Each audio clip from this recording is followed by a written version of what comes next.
Deep in a secret Pacific underground lair, Pop Culture Minefield presents Saturday Afternoon Matinee.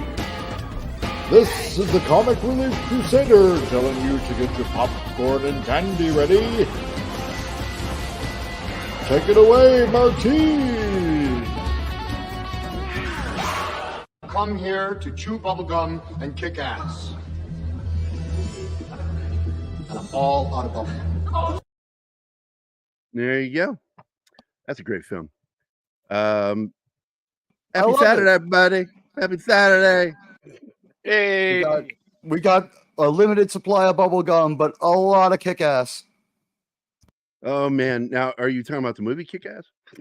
Well, I mean, we have that too. I'm sure we could get it. But no, a limited amount of kick-ass ideas and thoughts on this amazing movie where we're going to try it again. It didn't do too bad with Stallone, but we're going to try it again. Yeah, they kind of messed that one up. And Stallone, Stallone blames the production company that distributed them, that they were demanding he take the mask off. So, but hey, just a reminder, Monday at 3:00, I will be joining Polly at the Latino Slant. We're going to be talking a little Vindicated Inc., and we're going to be talking about Shogun, the new series. Should be awesome. Where are the black people? You look like you're about to get decapitated by the Shogun. I feel uncomfortable when I watch. Did anybody Shogun understand what Martin was saying? I couldn't understand what he said there.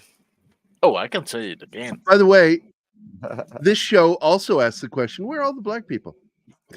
Yeah, I would like to know that too, because I would think that any group of Portuguese sailors who have an English captain who sailed to Japan would have found a way to pick up a few black guys, you know? I mean, come on. And maybe how did they get there with a strong woman anyway? I'm talking about my show. What's going on? Where's Keith? Oh, he's out having a good time. Adam is calling the shots behind the scenes, so we're okay. We have a strong woman. We'll get a minority next, and maybe I'll go by so that we can really balance it out. So Keith is downtown right now, having some fun. I guess they're having some sort of carnival or some shit downtown. Maybe a art fair. No, it's a Saturday. I don't know what Keith is doing. I got him on the phone. He might be St. Patrick's Day. I don't know. How do you know I'm not St. black? Patrick's Day? It's tomorrow is St. Patrick's Day, but most people will celebrate tonight.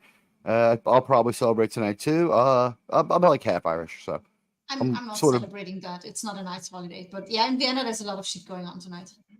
I think it's a bigger deal in America and New York than it is anywhere else. But you know what? If they could dye this river green one day a year, how come they can't dye it blue the other 364? Huh, Gary? That's a good question. It is a damned good question. I like Chicago though. Good old Chi-Town. You know what? That TV show, every time The Chi was throwing me. Like, what the fuck is the Chi? And then I realized, oh, they're saying the Chi. The Chi-Town. It takes place in Chicago. Took me I think the show is 2 seasons old before I figured out what they were doing. They were saying Chi instead of, it's not Chi, it's Chi. Okay, yeah. I have not watched that show. I don't know if it's any good. I have zero interest in those kinds of shows. You know, the crime shows. Just, I don't know why. It doesn't approach it from a law enforcement or investigative angle, so it's just not interesting to me. The Jussie Smollett story coming soon. A Chicago. Is that the show he was in? He was in Empire, but he was in Chicago when he had his problem. Oh, yeah. When he manufactured his problem. Exactly. Hold on, guys. What was that, Shinatsky? Well, yeah, of course he had a problem. He hired 2 guys to commit a hate crime and fake it and completely botched it. A fake hate crime, yeah. It's not a hate crime if it's fake. They committed a conspiracy to commit fraud and to darken, forgive my use of terms, to darken our national discourse and make everybody that much worse. The things he said, he went after himself for everything he is. Talk about self-hating. Well, he got what he deserved. Let's circle it back around. I consider that a hate crime against society. Yes, agreed, 100%. So that's how I feel about that. And a hate crime against the intelligence of the local police. It's So- a hate crime against the intelligence of the detectives who took that case. So let's get this straight, Mr. Smollett. It's a minus 31 with 40-mile-an-hour winds, and these guys are just casually standing around in the corner. Okay, keep going. Oh, So- Casually never carrying a noose and bleach. Yeah. It was preposterous, the circumstances that he said people were loitering on the streets of Chicago. It was unsurvivable. hinky the minute that he came out with this. It's like, they did what? Who the fuck goes around doing that? Now this sounds like a bullshit story, and most people smelled the stink on it, going, yeah, "Come on, this is hinky." And then, of course, it got found out that because they have cameras all over that search town. every outhouse, hen house. Oh, I'm sorry. I'm just getting caught up in the Chicago crime thing. I'd love to know though, what was the audition process? Did they have to go in and do readings? Oh, right. It was, you had to show up at the Grinder app You location. can't do this in this town because this is a mega town. Was No, that you're too not much? saying it right. Try it again. So look, this film we're getting ready to talk about is a favorite of mine because it was the first time I felt DREDD was done correctly, and we will do Judge DREDD one day with Stallone because I do have an affinity for that film. It's got so many problems, and the least of which was him taking his helmet off. But that was a problem too. But this Diane film Lane's has also not a problem. it's a She's really hot. good cast. You got Karl Urban, Olivia Thirlby did a really good job as his Yes. partner, trainee. Lena Headey, Yep. fresh off of the Sarah Connor Chronicles, and just got that right. I think she was a year away. She was a Game year of away Thrones? from Game of Thrones. Game. It may have been the Yeah. same year that they started production. For those who Uh, don't know, You she's got Wood absolutely. Harris. I'm Sorry. For those who don't know, Lena Headey is Cersei because she's blonde in that role, but Lena Headey, sorry, is Cersei. She's blonde in that role. She's almost always got dark hair. Yeah. In other Yes. roles. And she's very and- pretty. You got Wood Harris that plays Kay in the film. You got Domhnall Gleeson in it, who actually, despite Star Wars, is a really good actor. Him and his dad. In fact, they did a movie together. I just watched a short film, and it was really good. Langley Kirkwood was in it, and Andili Mengadi. I have trouble pronouncing. I'll just say those for this foreign movie, names. at least You're someone racist. finally busted Avon Barksdale. No, that's I'm what he just has terrible for, Martin. Yeah, I'm terrible at foreign names. It's not racist. No, Andy, everybody Martin. said that it's racist. So Yeah, it I know. must be true. I don't care what they say. That's what a racist would say. Now, I don't know, and I don't recall seeing her in it, but Who? Evan Rachel Wood is listed as having been in that film, and I just have trouble buying it because I don't remember her ever in the film. No. Control According to Operator Google, 1. she's in the film, so I'm actually going to go. IMDb bet says just like she's our Control friend- Operator 1. Oh, Is She it? is in the movie. Holy shit! Look at She's that. doing her penance for being in that horrible movie where they tried to quote unquote fix the Beatles so quote unquote everyone could enjoy them. What the kind of premise is that? I cannot fucking believe she was in that. And then she went on Across to the ruin universe. Westworld. hello, Lord Thought. I think she's got some redemption, but Across the Universe was one of the 3 or 4 worst movies I've seen in my entire life. That's the Beatles movie, right? Where they fixed the Beatles so that everyone could enjoy them. That's their premise. And I was like, what the hell are you thinking? Yeah, we're So- gonna fix the Beatles. They messed up. They really messed up bad. So your target audience is the one you insult. Great. Yeah, it's like Star Trek, the new Trek that You way. are right, Lord Thought. You are right, George Anderson. I was hoping to get Judge Smales when I went to trial, but you know. Hey, Oh, Real wow. Wade's in the house. So Bush McFadden just shared this, and it made me chuckle.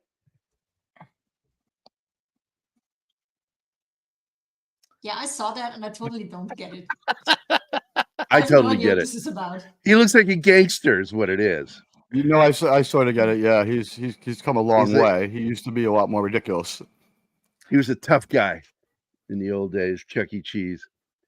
Hey, look, I took my daughter to her birthdays at Chuck E. Cheese. It's one of the safest places to take your kid because they stamp your hand and the child's hand with the same ink.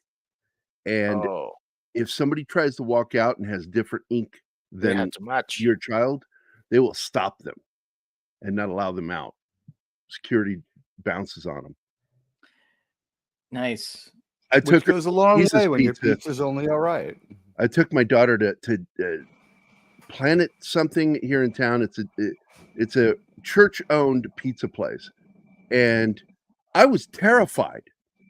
They had an indoor go-kart ring in this place, and I was just terrified I was going to lose my kid in this place.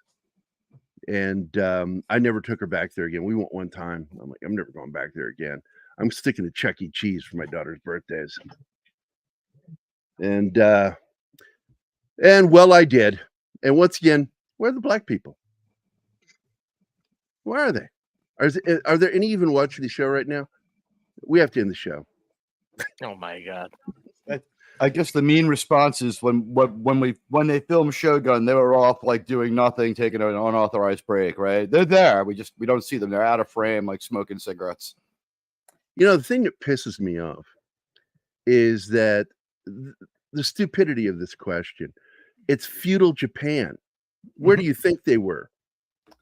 There weren't It's even 1600s. white people till they showed up at the beginning. Oh my fucking God.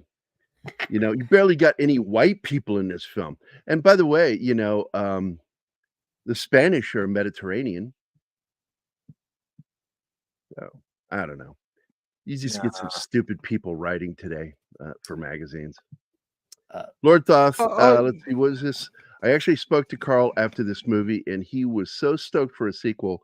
A travesty, we haven't gotten one. Perfect casting. Well, I did my due diligence and did the research, and back in December, the executive producer behind it, the head of the studio, the CEO, that's going to be producing it, said that it is a process, and it's slow.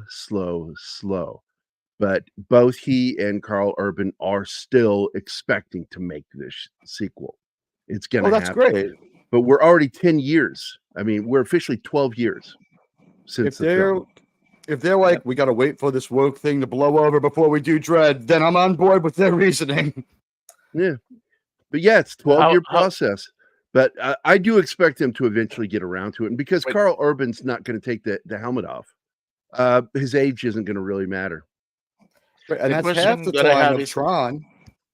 Wasn't it a show? What they were planning to do, a TV show? It was announced, and then a miniseries. Yeah. And that never happened. It was going to be called Mega City 1. Mega City, yeah. But I just want the sequel, goddammit. I want a sequel. And you know what? It doesn't even have to be a sequel. It could be a side yeah. Just a story within that universe with Judge Dredd. Just another story. Another day in the job. Yep. That saves the second X-Files movie too. You know, too much conspiracy in the first one. These people are not stupid. They are deliberately gaslighting. This is part of a methodical plan to cause ethnic division specifically, but not only within USA, but all the Western nation. And that is why Radioactive, I mock it openly. Oh, by the way. Exactly why. They're not. Well, I'm not going to let them get away with it. None of us should.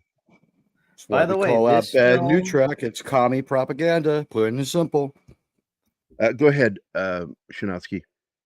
DREDD, one of the things I very much appreciate that it does is this is how you do something that's has a female character in it, and she actually, if you really break it down, is the focus of the movie. But it does She's it the right. main character, yeah. Yeah, goes through an entire arc. DREDD is there. He because he has this thing of just making his valuation. Well, that's what a good writer does. Yeah, she has to go up to DREDD's level, which is what the entire story is about.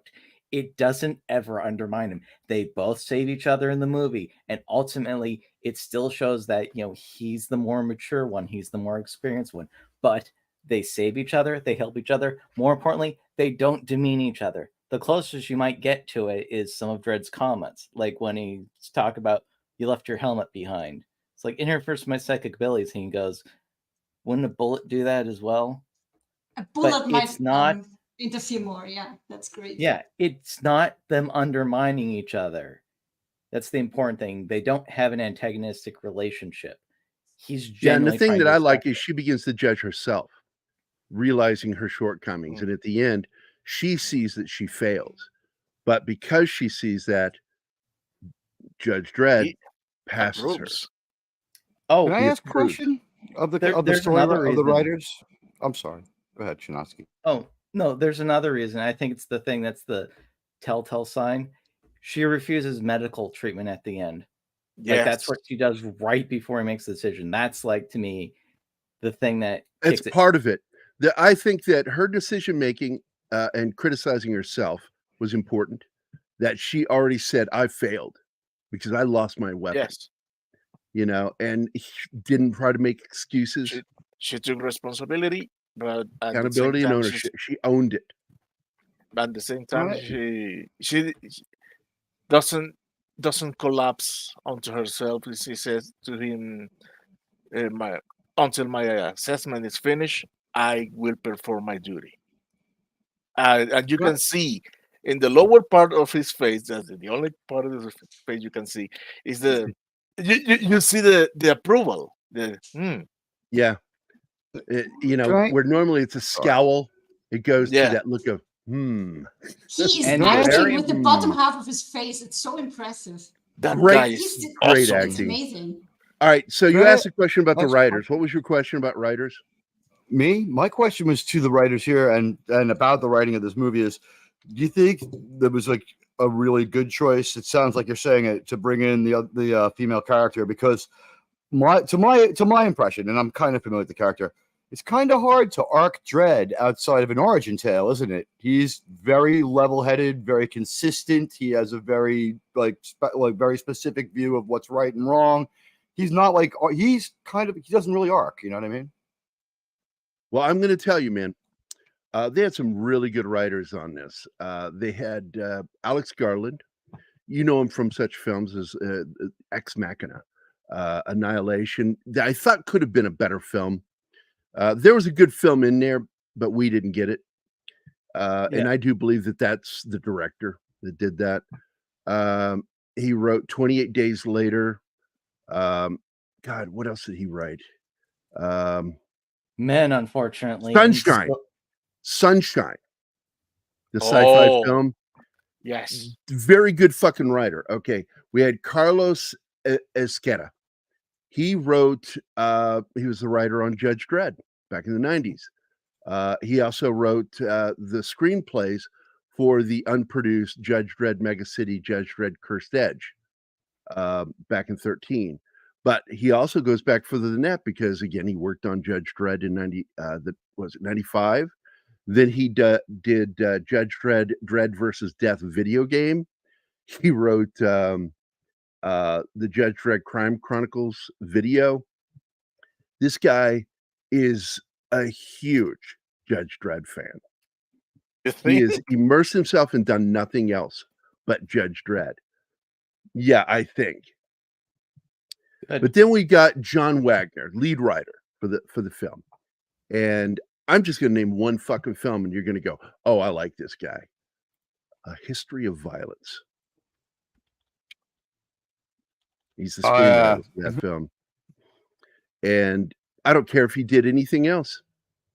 That by itself was absolutely worth it. That movie is an incredible film. And, oddly, not as much violence as you expect, but it is in there. Yep. Most of his history, right? Yeah, it's not currently violent. He had a history of it. He got better. Yeah. But let's see what else he's worked on. God, he's another Judge Dredd fan. He was also the writer of the video game Judge Dredd back in '97. Nice. He worked on Star Wars Shadows of the Empire back in '96. He was one of the writers on Batman the Animated Series. Nice. He worked on the film Judge Dredd as he played one of the characters. Oh, that's interesting. So all these guys have this connection back to the original Stallone film. I also love how this movie is structured, because from the beginning, you're given the voiceover exposition that tells you what an audience, if you didn't know anything about this, what the world is like. They immediately introduces Dredd, and you immediately go to Anderson and Peachtrees. Introduction. Boom. Yeah, it's they follow the proper narrative process. If you can give exposition, give exposition. But if there's something that's important, it needs to be shown. So we meet Judge Dredd, and you actually get to see him once without his helmet on, but they lit him in such a way you can't see his face, and I love that. Yeah. You know, Karl Urban was so dedicated to Dredd not taking the helmet off that he didn't take it off at all during filming. As That's soon a as he was little in the bit too costume, method. the That's a helmet bit was too off. method. That's Yeah, too and much method for me. imagine that in South Africa in the heat. But I'd have been one of those guys going, stay in character. you might want to wash that helmet. I'm No, just I think saying. I'm not telling you it's- you stink, but your helmet stinks. it helped him.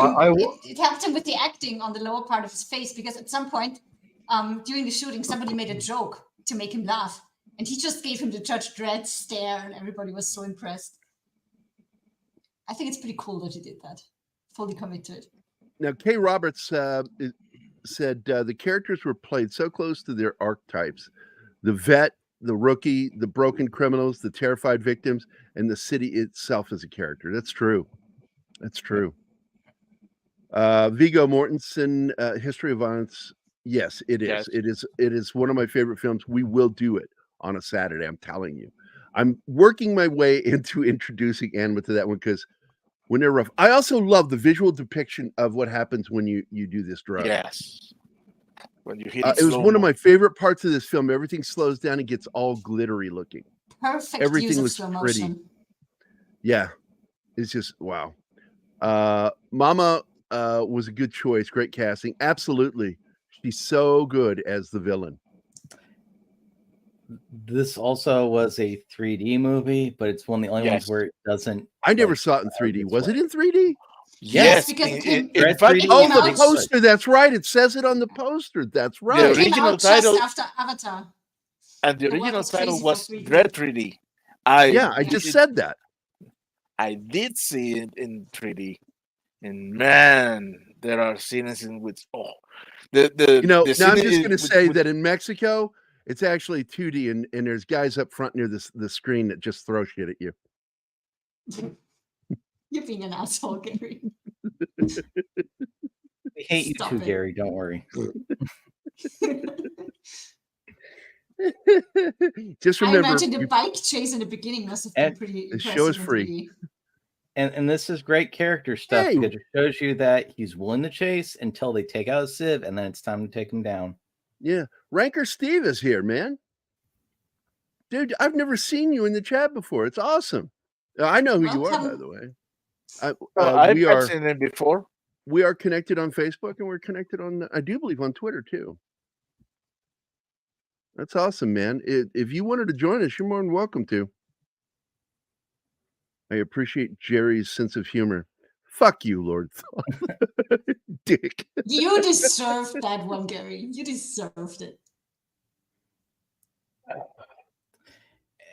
And just it's other just great little I don't setups need for your it, because abuse. they introduce slow-mo right at the start, and it's the thread through the whole thing. I don't need your abuse. I got better people than you that want to abuse me.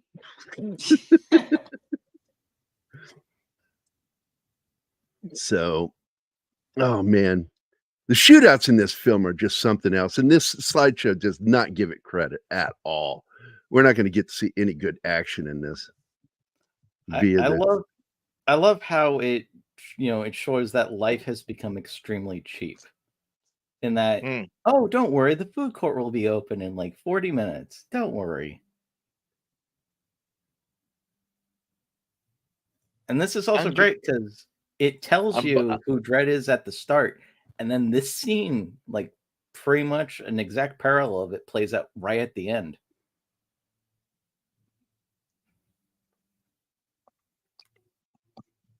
Always working when you have your stream. So I have it playing in the background. That's awesome, Ranker. That's awesome. Hope you enjoy it.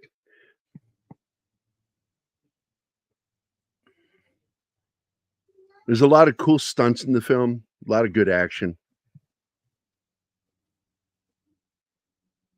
I love that he insisted on doing the bike stuff himself.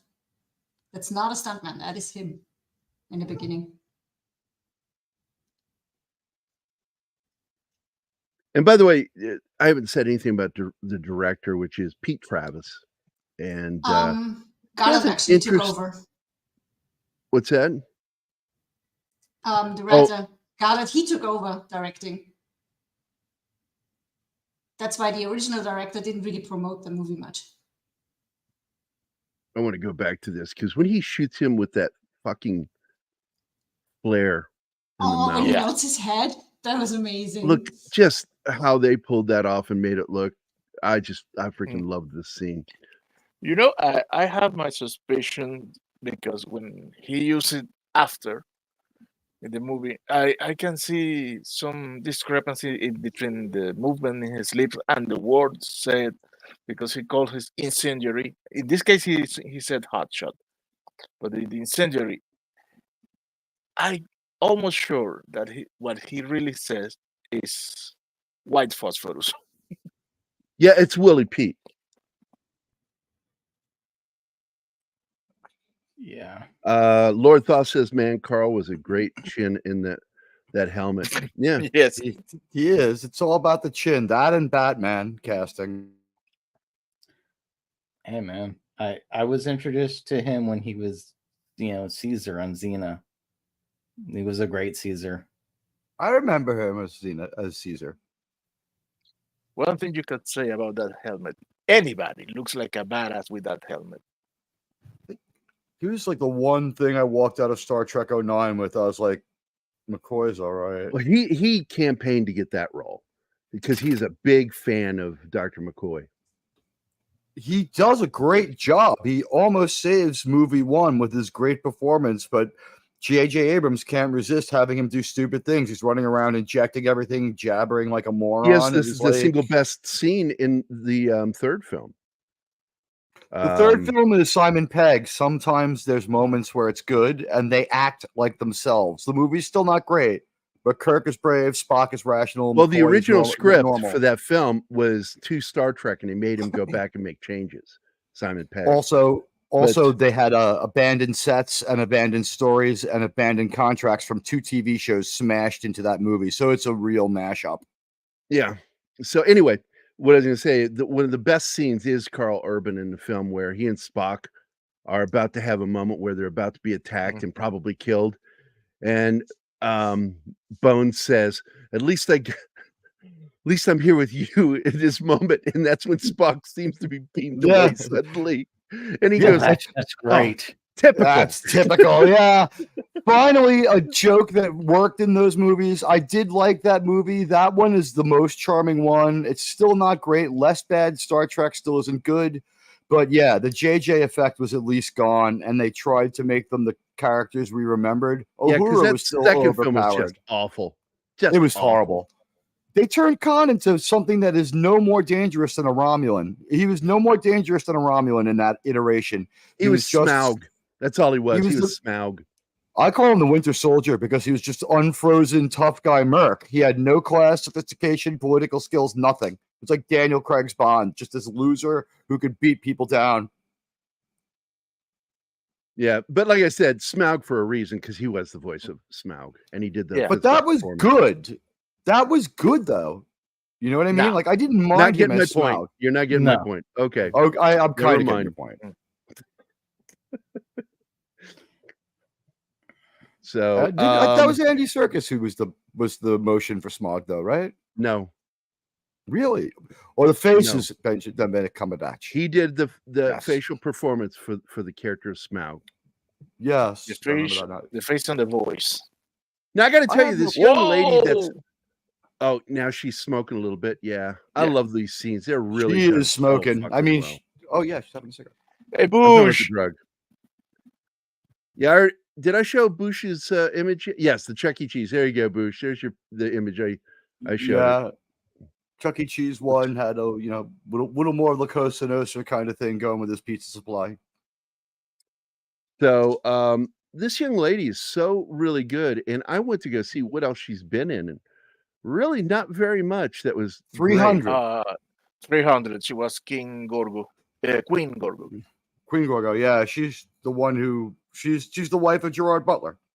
Mm-hmm. Yeah. Okay. See, you guys were talking over me. You didn't hear what I said. That's not who I'm talking about. I said Olivia Thirlby, that plays his rookie partner. Training.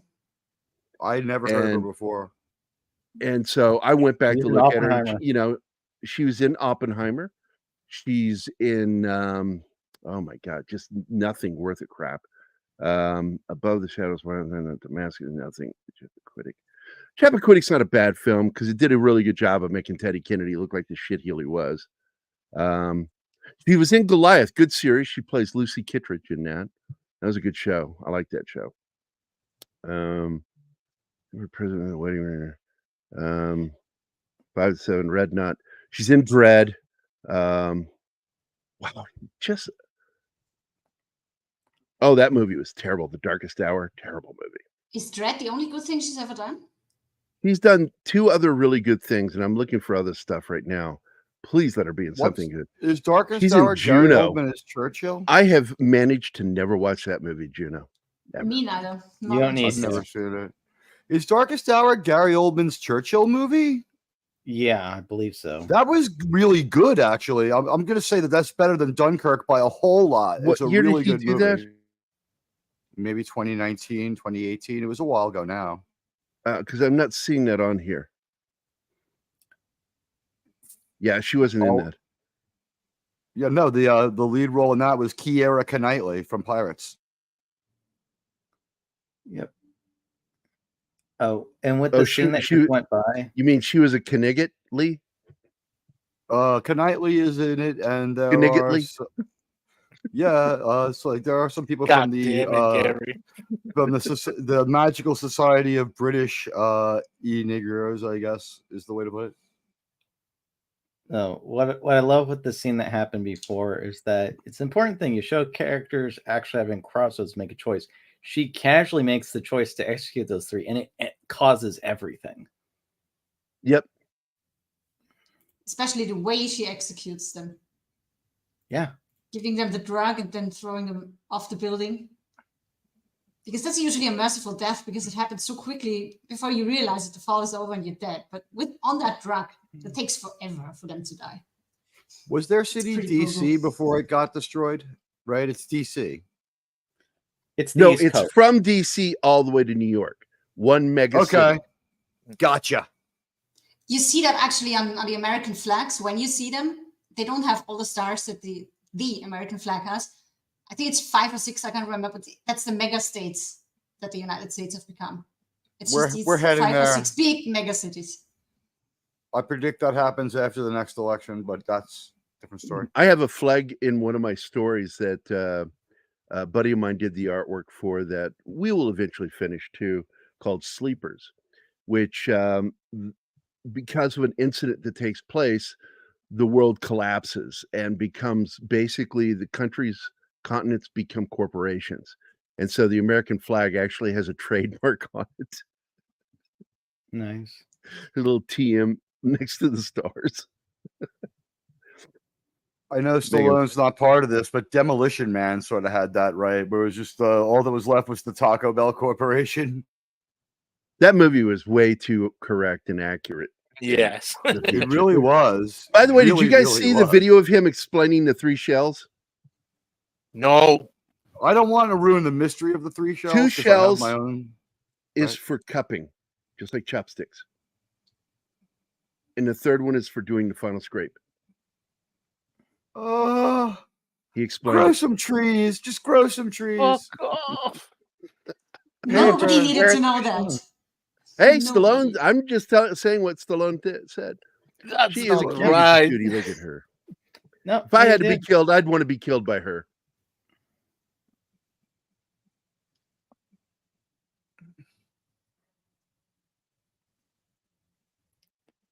And President Schwarzenegger Library.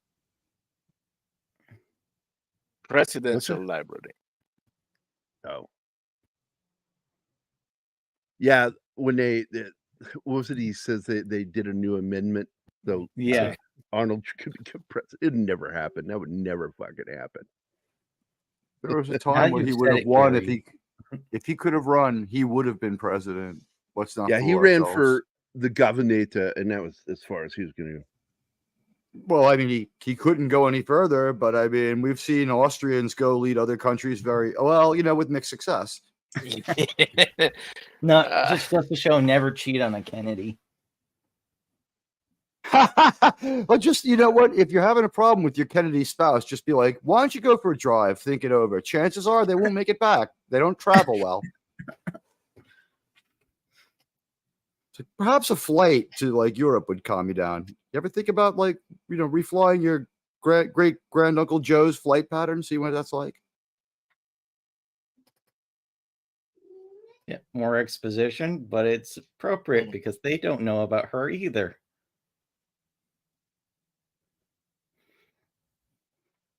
It's like these guys with their Judge Dredd looking things going on with their faces. Well, their gang are called the Judges. Judge. Yeah. Now, is that in the comic book? I don't remember that in the comics. I think there were like 3 different gangs there in the actual comics because they basically just threw them in as a quick reference. But it's also good because it actually gives her a more dynamic backstory because as she shows up, it's that there were already these other gangs. And you can tell they put actual work into them too. Hey, boss, you need to follow Rancor Steve on Twitter. He can DM you. There is, because there will never be an amendment. He will never be president because he was not born in the United States or as an American citizen. Yeah, it's worded weird. Whoever is born upon the soil of the United States, because the founding that means fathers, if you're born in another were country, citizens. but on soil that is right. like an embassy and such like that. Well, no one who wrote it was born in the United States. The United States starts in 1775 or 6, depending upon how you want to do it, right? So they had to write it that way. Whosoever is born upon the soil of the United States. So I guess the other part of it was they really didn't want Alexander Hamilton to be president because he was born in, like, I think, Bermuda, like Lena Headey was. Yeah, but Jamaica? If you're talking about the United States, Jefferson was one of the main pen, and he was born in Virginia. Right. Washington was born in the U.S. I think it was Hamilton. They really were afraid of Alexander Hamilton being president. He had some crazy ideas. So I think that's why they kind of wrote it. Whoever is born in on this continent is okay for this job. If you're 35 or whatever. Well, they weren't even sure what they wanted to call it, and it was because of George Washington. It became the president because they were talking about making him king of the United States. It's like, no, we just fought a war over this. No. Or a parliamentary system, and they're like, we'll go close, but we don't want quite, the patina of our former regime. And remember, people, there was never an American Revolution. It was a war of liberation and the war for independence. That government we fought still stands.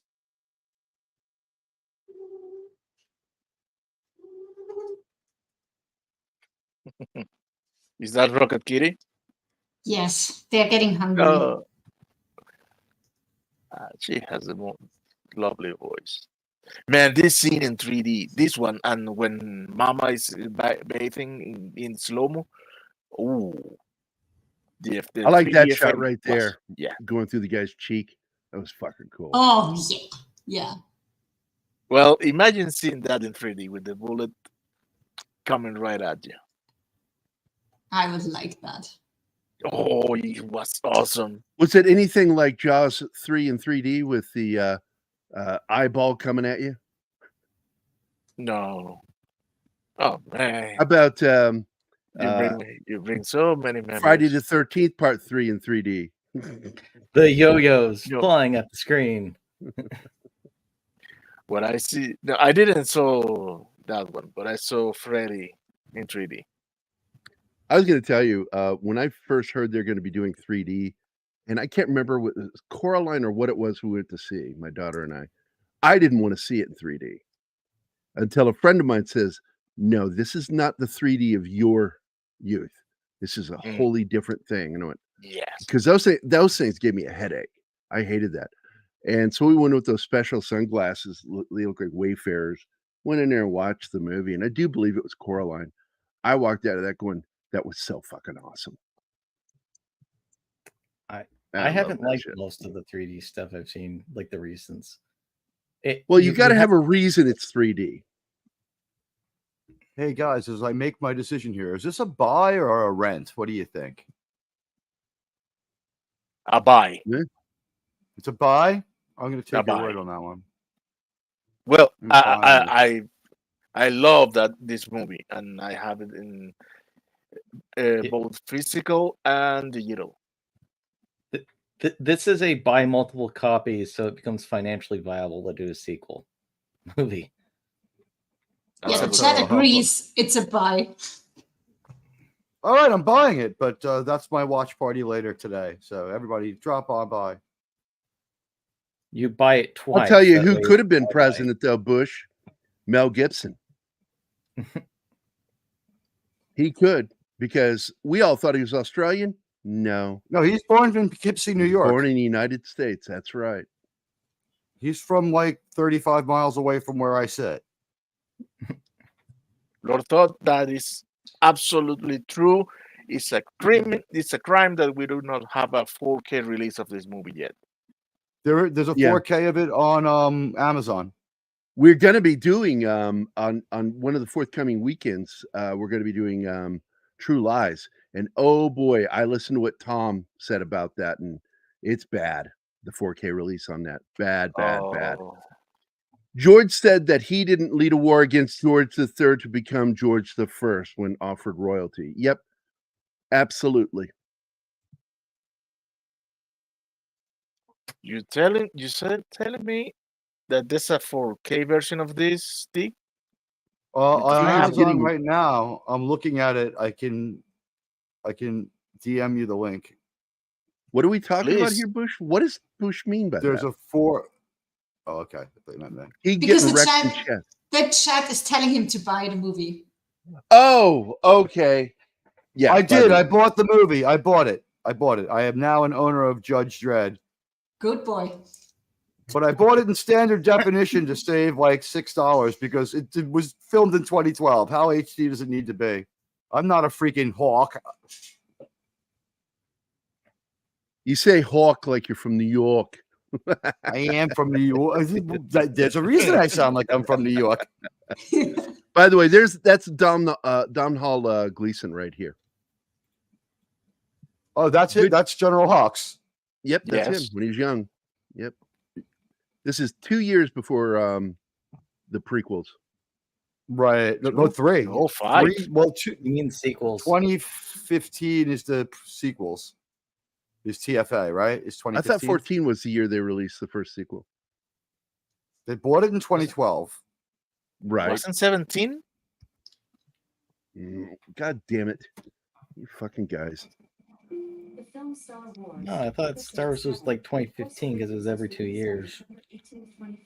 December 18th, 2015. Okay. Yeah. All right. My God, my browser is giving me the business. The day we all watched Harrison Ford walk straight into a lightsaber like a total idiot. He has such contempt for his old characters. One is Working Girl too, so he could be like, "Oh, I think I'd just like to watch another guy make love to you, Tess." Look, Bush. Bring back one more. Look, Bush taking Gary to school. Yeah. I have to care enough to pronunciate it. Come on. Boosh. Ouch. Come on, it's a very important School bounty me, I hunter, will man. shit right back at you. That's a very important bounty hunter, man. I Like- love it. It's like- like he's thinking of going for your gun. Yeah. He's decided to change his mind. Yeah. Yeah. By the way, Boosh McFadden, Boosh, I believe, was killed by Leia Organa. Well, sadly, Leah wouldn't know because she squints when she fires. Yes. And she's not around to tell us her thought process on it anymore. Have you ever seen all the images of her shooting? Yeah, she's always got a derpy face. It's great. There's derpy face and her eyes are closed.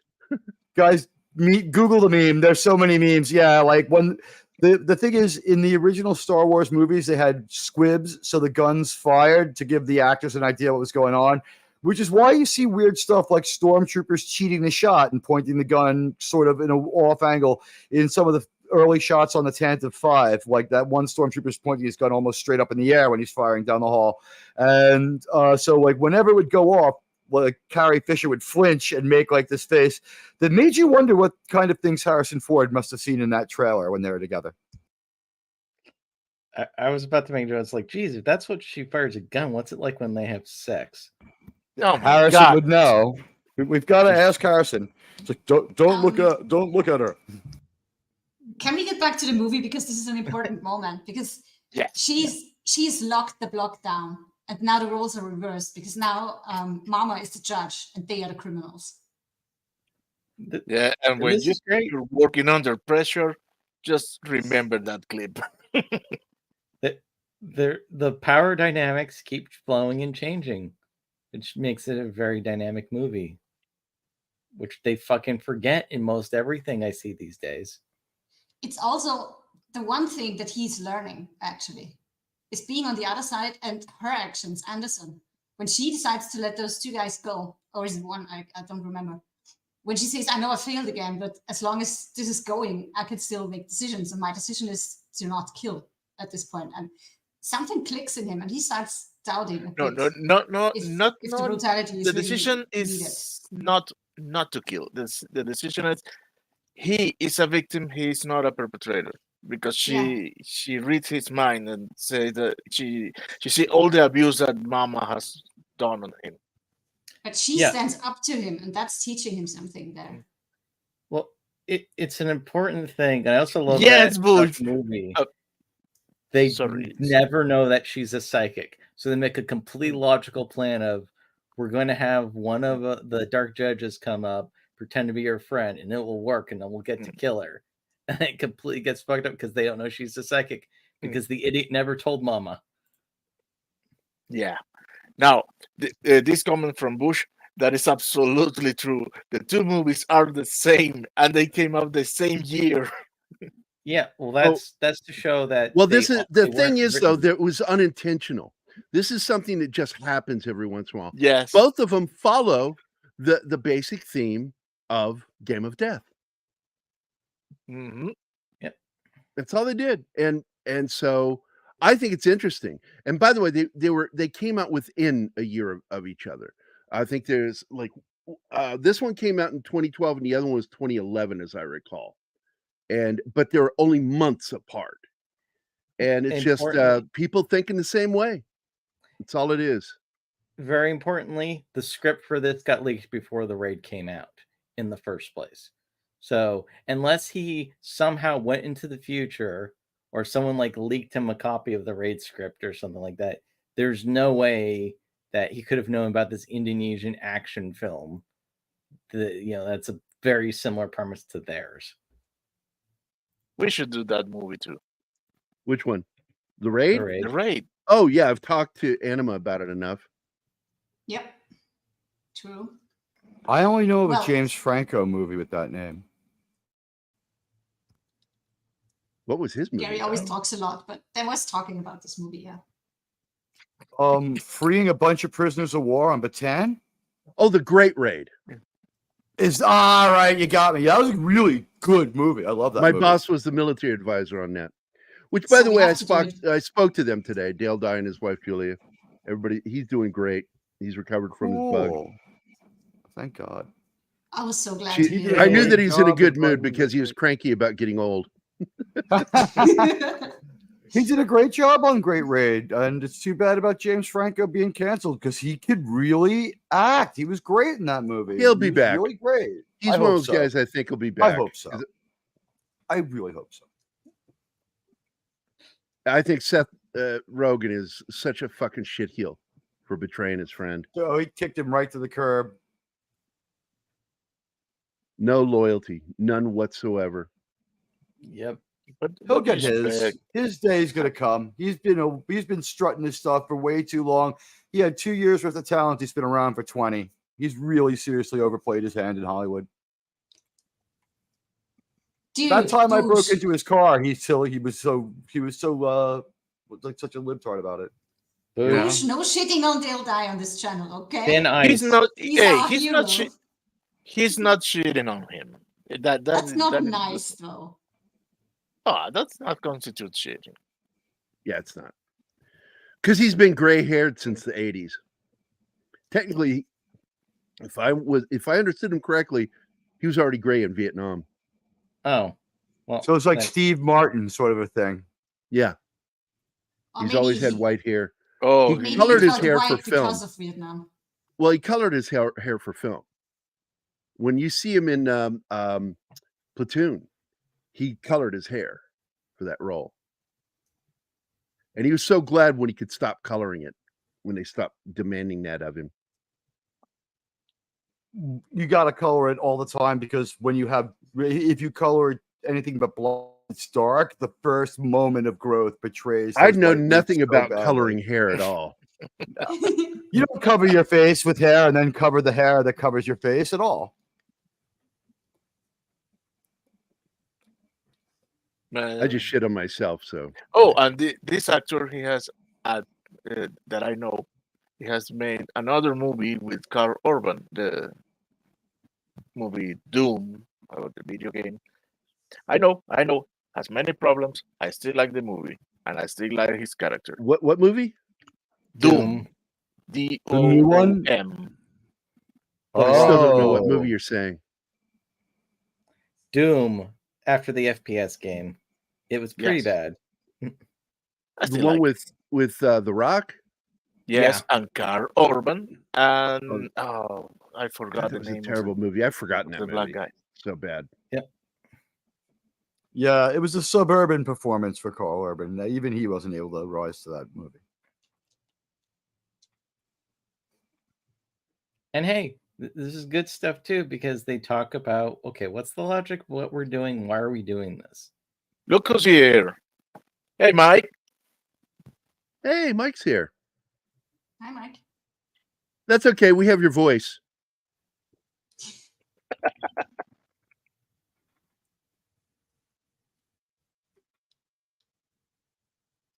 You know what? I'm fed up with Google. I have tried every iteration of Carrie Fisher, Leah, shooting, firing, pistol, Return of the Jedi. It absolutely refuses to give me a single image of her actually firing her pistol. At least it's not generating an image of her ray swapped. Honey, I just put Carrie Fisher funny face shooting, and like the first one is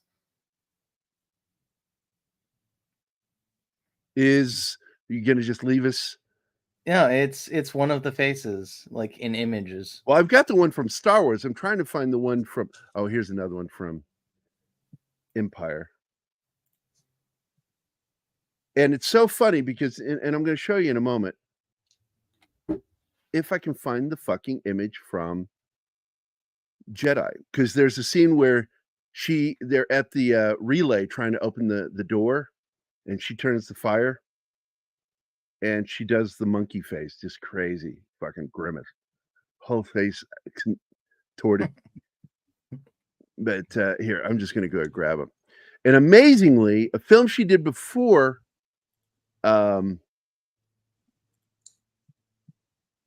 Blues Brothers. Hold up, I'm concentrating. The film she did before Empire and Jedi because here she is in Jedi or Empire. This is my favorite one. Her derpa derpa moment in Star Wars. Oh my god. Farah Malaysia. That one. She would make these faces when firing. But then you go to this cool moment from the Blues Brothers you brought up. Look at her. Fucking fired an M16, man. Full automatic. And that's a massive load to get that kind of flame coming out the end of the barrel. And look at that face. It's like, how was it that she was so cool in that movie, but not in the other films when she had to fire? Sad.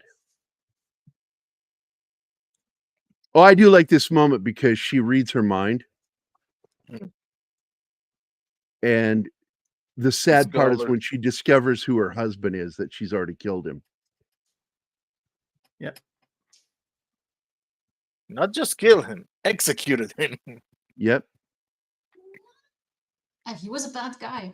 And having a family is not an excuse. It doesn't That's one of the things excuse she you has to for learn. bad behavior. That's right. And there he is. Hey, I'm really sorry. Walk away. Yeah, but her priority is the baby. Like ultimately, like if they get a firefight, her child and herself might be killed. So she's like, just get the fuck out. Absolutely, Ranker. This film is beautifully shot. Hey, Tim's here. Hi, Tim. Yes. So I suppose I have to run his greetings.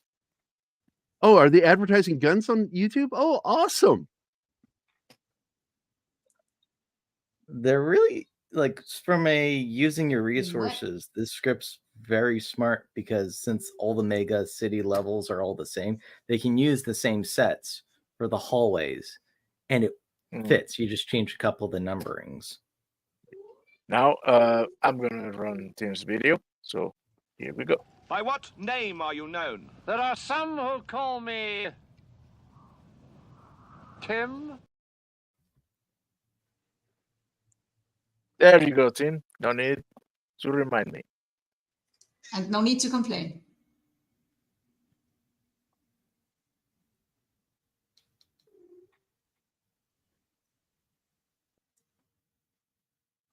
Tim? And knowing how this came about, it makes it even more fun. That was an improv and they went with it. So great. Well, it was not just an improv. It was because he couldn't remember the damn name that they came up with. He stayed in character and just used the first name that came to his head. He stayed in character, and so did they. Yeah. They stayed in character too and said, calling him Tim. Technically, that was a blooper. In a classroom in peach trees, as well as in the mall, the new American flag can be seen. It only has 6 stars representing the mega states. Yeah. Which is what you brought up earlier. Yeah. I used the time when you were done up and listened to some interviews. And Michael. Interviews. Bye, Michael. Have fun. He can't have Did he breach fun. He's in Canada. Oh. And he's a Decepticon. It's like the nicest of Decepticons, but a Decepticon nonetheless. Ask your doctor if self-deletion is right for you. Canadian healthcare. Yep. Now, here's something interesting. Some of the tattoos you see on Mama, those are actually real tattoos that Lena Headey has. Yeah, they just extended the flower on the upper arm. The makeup artist used those designs to build the rest of the tattoos on her, including up to her face.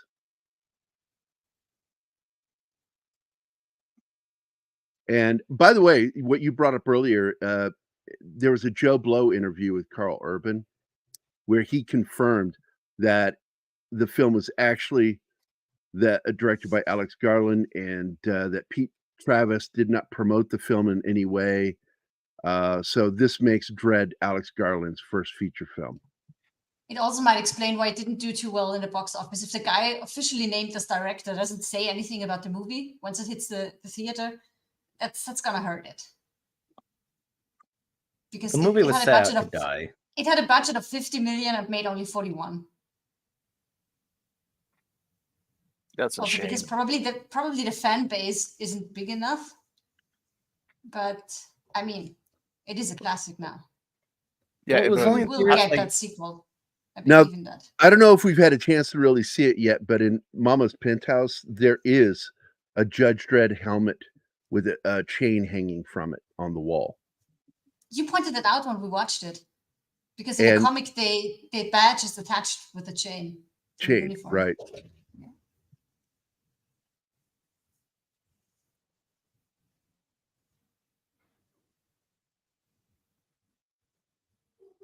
And Lena Headey is the one who convinced them, Alex Garland, to allow her to play a middle-aged mama instead of an older lady like in the book.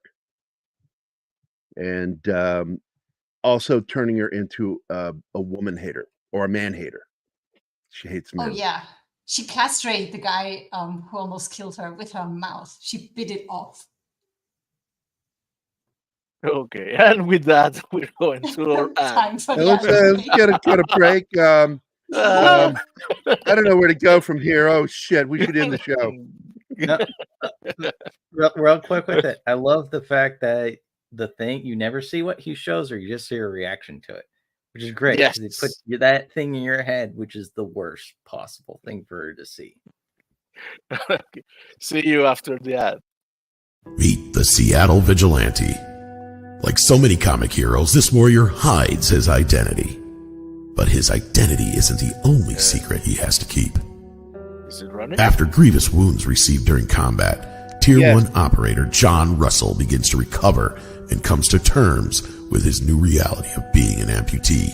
And as he learns how to use his new prosthetic limb, he finds himself caught up in the bureaucratic red tape that too many wounded veterans experience, the exhausting medboard process. Out of sheer frustration, John takes it out on the criminal scum of the city. But when reality kicks in, John realizes he started something that's having an impact on the greater world around him, and thus has to reevaluate his motives. And moreover, just how far is John willing to go to finish this war he's declared against the criminals in Seattle? And will he even survive? From the creator of IDW's award-winning graphic novel Code Word Geronimo comes a new story about a different kind of warrior, Vindicated Inc., the first of its kind disabled veteran action hero comic. The Vindicated Inc. graphic novel crowdfunding campaign on fundmycomic.com is provided in the description of this video. We hope you become a contributor. Please share this link. Thank you. So, one of the interesting things is that this film actually did have an impact on Vindicated. This is one of those films because there's a little bit of Judge Dredd in John, and I really like this iteration of Dredd more so than Judge Dredd from '95. And so this came out right about the time where I was really developing the book, and there's clearly some Judge Dredd in him. Because he is, in fact, recently I was told by an expert that I should promote the idea that he is judge, jury, and executioner, but I won't do it because, I'm not going to hammer that home because it is too clearly obvious of his connection to Judge Dredd. Judge, Judy, and executioner.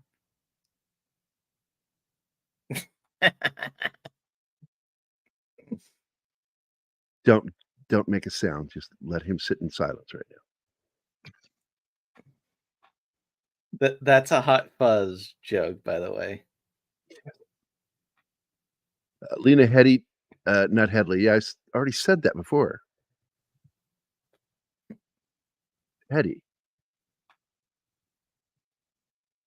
Tom has to quit smoking.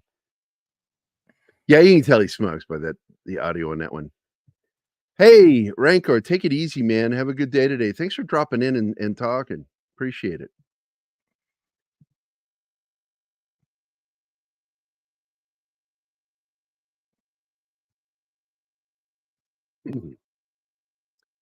Now, if you want to go back, there are minor characters that are not the main characters. You've got another character, J. Jonah Jameson's son. They are not the main character. This is the first ever comic book about a disabled veteran action hero. And I came out with this book a decade ago. First word went out about it in 2014, 2013, right in that area. We went on national TV to talk about it. I've had people try to contest that before, and I'm like, no, this is the first comic book to do that.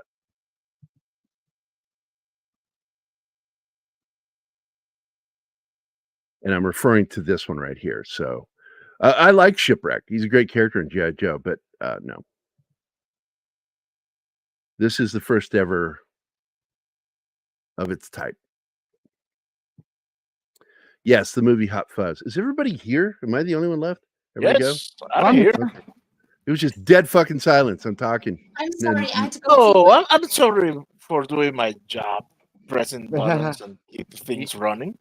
We have this trend here. It's like we'll have like an accidental verbal pileup, and then everyone like backs off to like make sure everyone has time. So it's like everyone's giving it that extra one Mississippi in their head, and no one wants to jump in there. Better that than everyone talking at the same time, I suppose. You know, train wreck. But I will say that another character is loosely based on Judge Dredd too. I'd buy that for $1.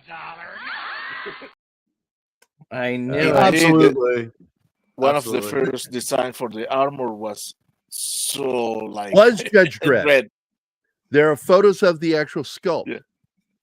Yeah. Didn't they there was this last minute decision, right? It was going to be more of a straight up superhero movie, and they're like, no, we want him to look like he's like a product of Detroit. Yep. That was too dark an origin tale for a normal superhero anyway. I remember when I studied makeup when I was a kid, I was wanting to do special effects makeup as a kid. And I learned how to do scars like that to make it look like it's pushed into the skin. It reminds me of Marla Hanson, if you remember her. Marla Hanson, no. She was a model. Somebody wanted to go out with her and she wouldn't, and they did that to her face. Oh, for real? Oh, okay.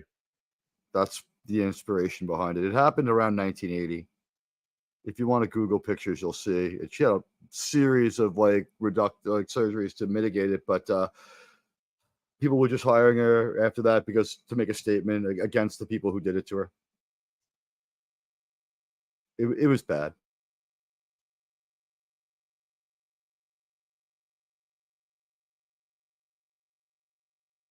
I will point out though that, and this is considered a goof, that the makeup artist screwed up on her face a couple times, and you will notice that her scar drifts. It's almost as bad as what's his name in the Disney Star Wars films. His scar across his eye changes from movie to movie. Yeah, Adam Driver. Yeah. Yeah.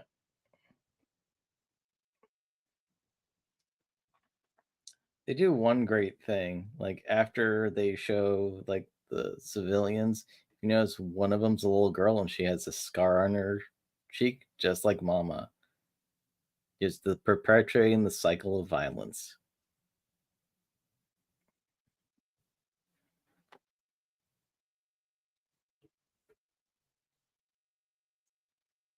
Oh no! What?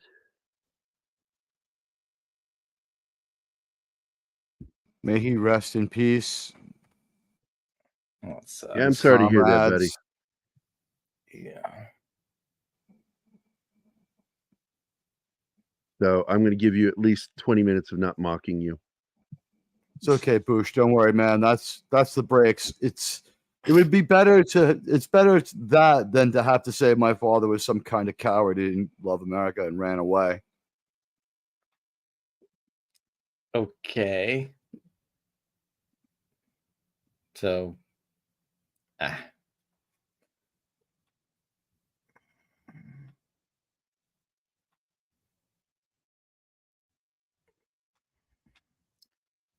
did find, was it there? Jen? Hello? He keeps doing that, stopping in mid-sentence today. No, this time it just got off. I don't know if I he's think losing roboting or connection. trying to mute. Who, Shinatsky? Yeah. Yeah. Hmm. He was just cut off mid-sentence, and now there's nothing coming from him. Shinatsky, mute and unmute, or hit us up in the private chat if you can hear us.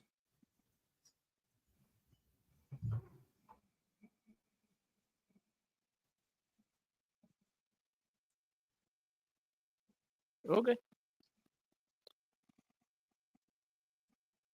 Tim says he hears. Oh, now we have double Shinatsky.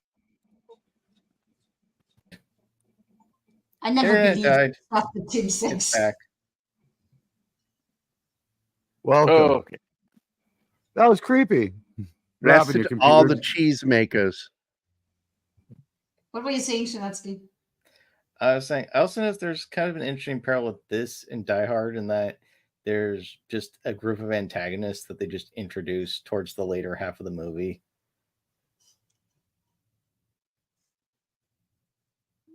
That are also like law enforcement.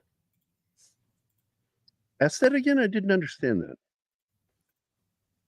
Oh, I said I did notice there's also an interesting parallel with this and Die Hard, besides just the fact that them being stuck in a tower.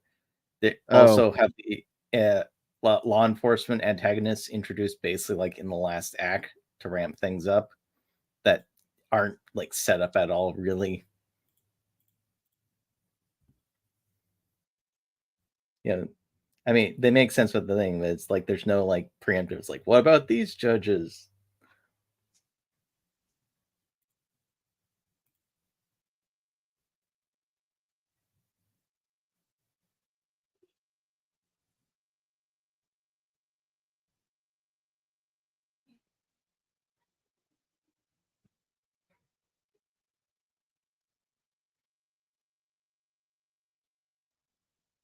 The interrogation. This is, the thing I appreciate with this character is I was so afraid they were going to try to make him out to be a good guy, that he would eventually come around and be a good guy.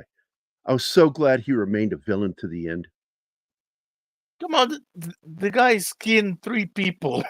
how could I know, but they'll good do guy? that in film. They'll do that in a film, and they'll make this villain. Well, he's a person of color, so we need to, give him a redeeming quality. They never give him a redeeming quality. Right, Like, every thank Marvel movie, exactly. Like Falcon the Winter Soldier, perfect example. She's female, she's whatever else, and she's of color. So like Sam's like, Carly, I can see the good in you. Like 5 minutes earlier, take the hostages to the roof and set them on fire. The children too. It's like, what are you talking about, Sam? And then Agent Carter's daughter has to wake up and plug her. Like Sam can't shoot her himself because he's a man. Yep. And if you notice, pretty much all the gang members are men because, surprise, surprise, that's what it would be. The flag smashers are you talking about, or we're still talking about Falcon? The Falcon and the Winter Soldier. Here, in this movie. Okay. Yeah. I do like the way they do these. Was it mind palace sequences?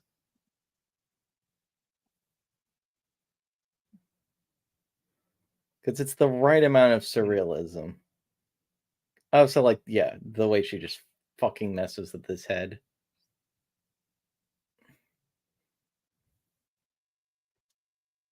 We haven't even started. And then you don't even see what she does after, but you know. You just see him in the real world kneeling in his own pee.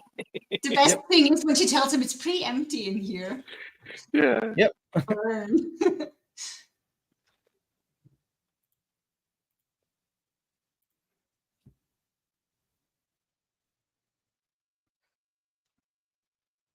And now they're finally caught up on everything. Now they know why they are being chased so relentlessly. Now I have And it's another because Princess Leia. Ready? Here's another Princess Leia meme. Well, you can never be ready for that.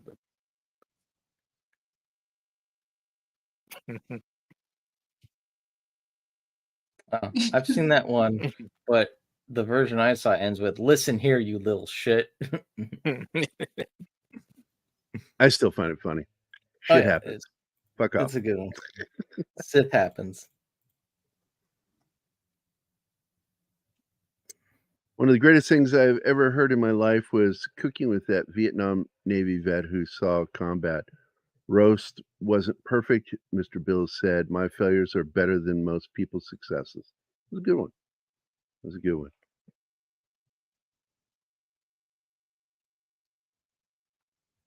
Yeah, well, most people never even fucking try. So, okay. And sometimes the slideshow at my side appears to be frozen. listen, if you're gonna have a person hold a knife to you, let it Mexican be internet. Yeah, you are roboting a bit too today. Yeah. It's just so weird to see General Hux being kind of a real character after we saw 3 movies of him being like 3 different kinds of cutouts. Like there's no consistency through his character. Well, this is a character who clearly is being forced into everything he does. And she takes sympathy on that.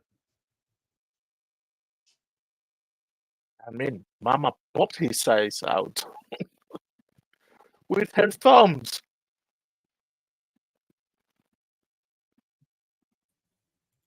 There's Shinatsky. Yeah.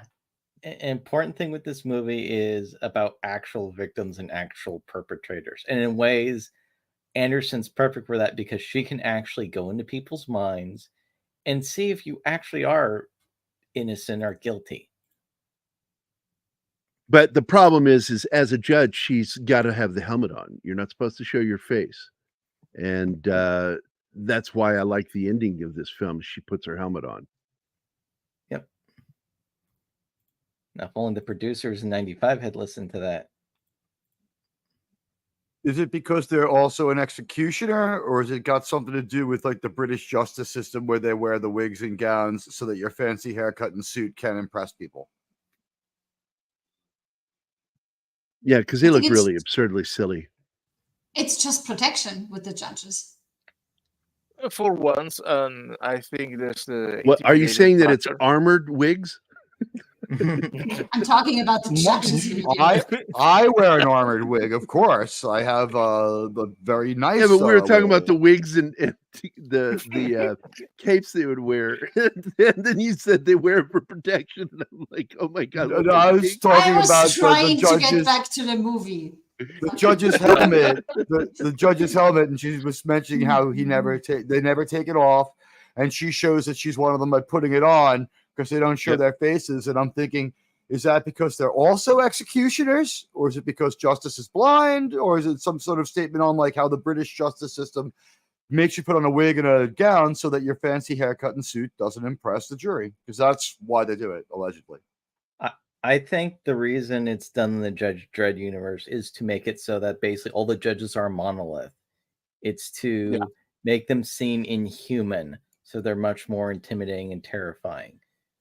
Yeah, because they are not. I think people. there's also an amount of impartiality to it because you don't see which way they're going to go. Justice is faceless. Yep.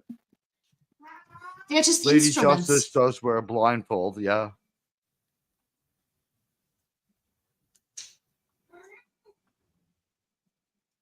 And as I said before, everybody looked badass with that helmet. It's intimidating. Well, Judge Dredd is one of the coolest looking comic characters ever created. Yep. I mean, he's been going since what, the 70s? Mm-hmm. Published over in Britain by the indie company. They're an indie comic company.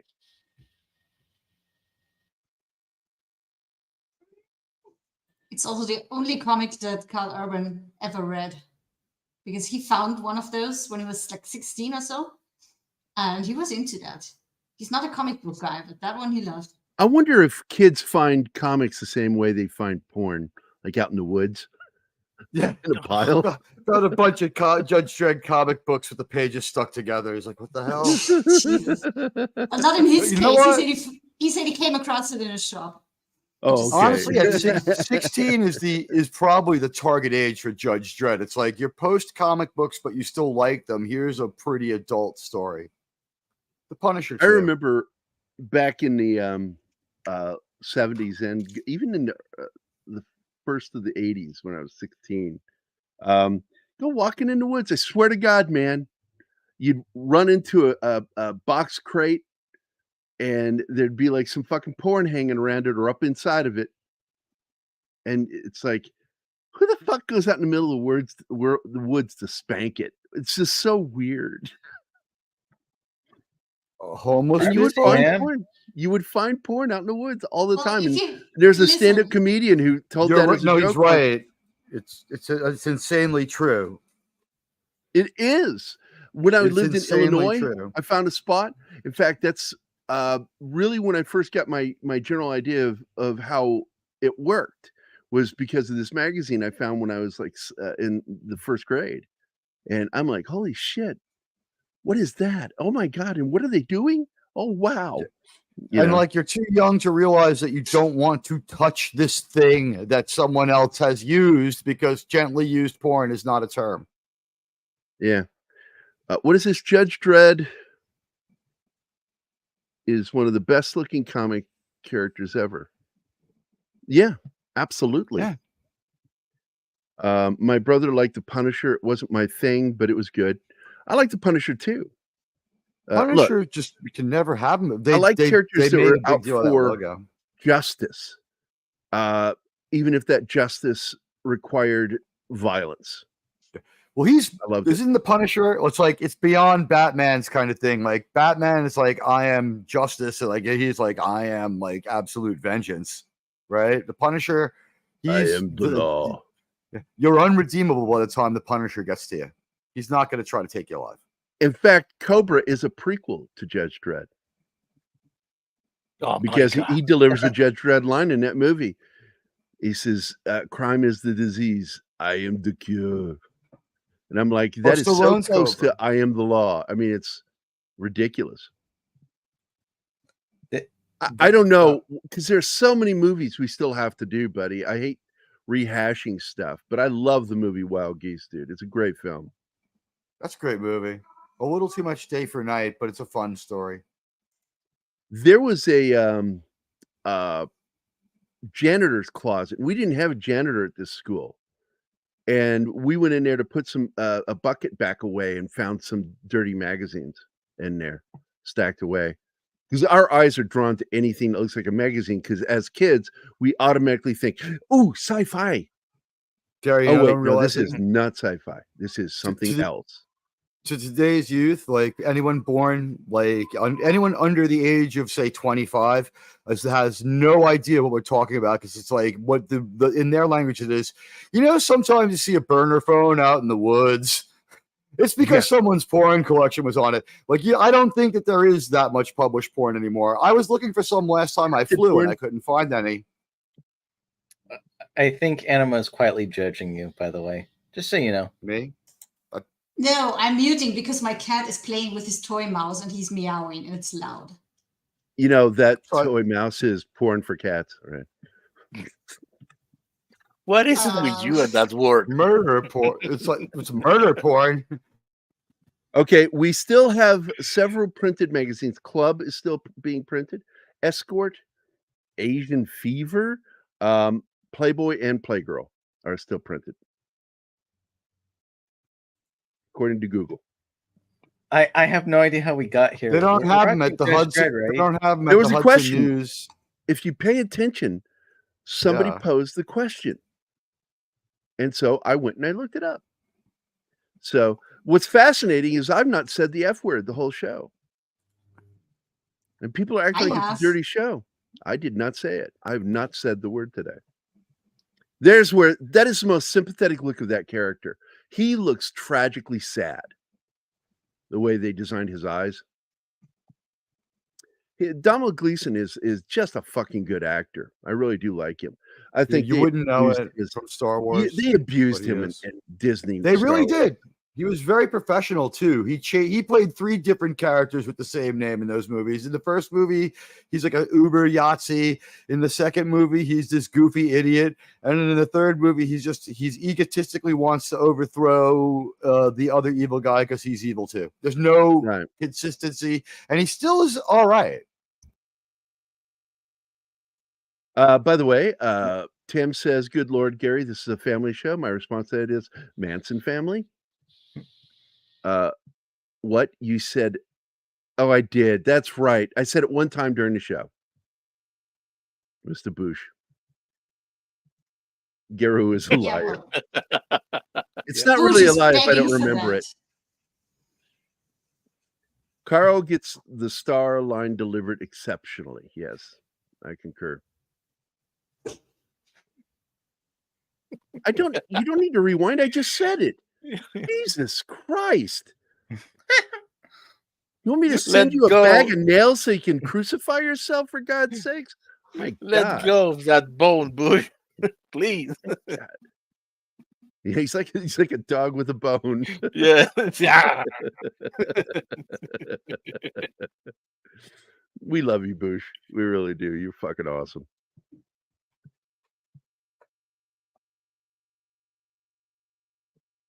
Well, I don't have to say it because I actually can, say it through video, because I have a video that says it. Oh my God. I'm not going to play it right now. No, he's not here. You don't get to play it. Yeah, if Zach shows up, I'll play it. What did you guys think of the new intro? It's nice. I haven't said anything. Yeah, nobody compliments me anymore. I did. When you showed it to me. It was not new for me anymore. Mike did an excellent job. Mike.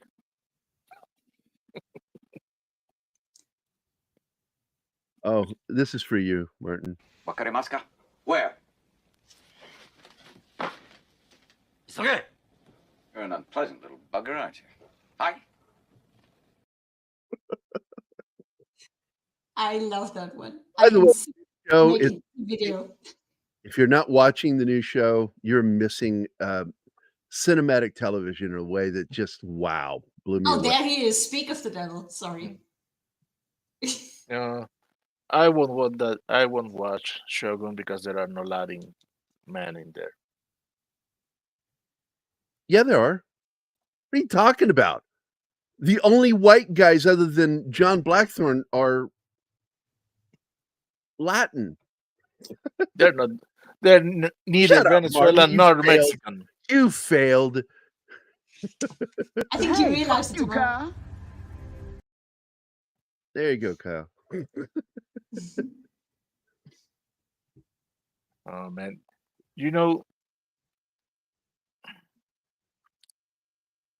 StreamYard should let you categorize videos, make subfolders. That would be cool.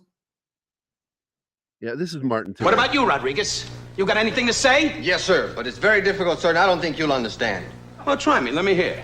Okay, sir. Mire, jefe, yo no sabía que yo iba a trabajar más fuerte que el caballo de mi tío. El pobre se cayó muerto de tanto trabajar.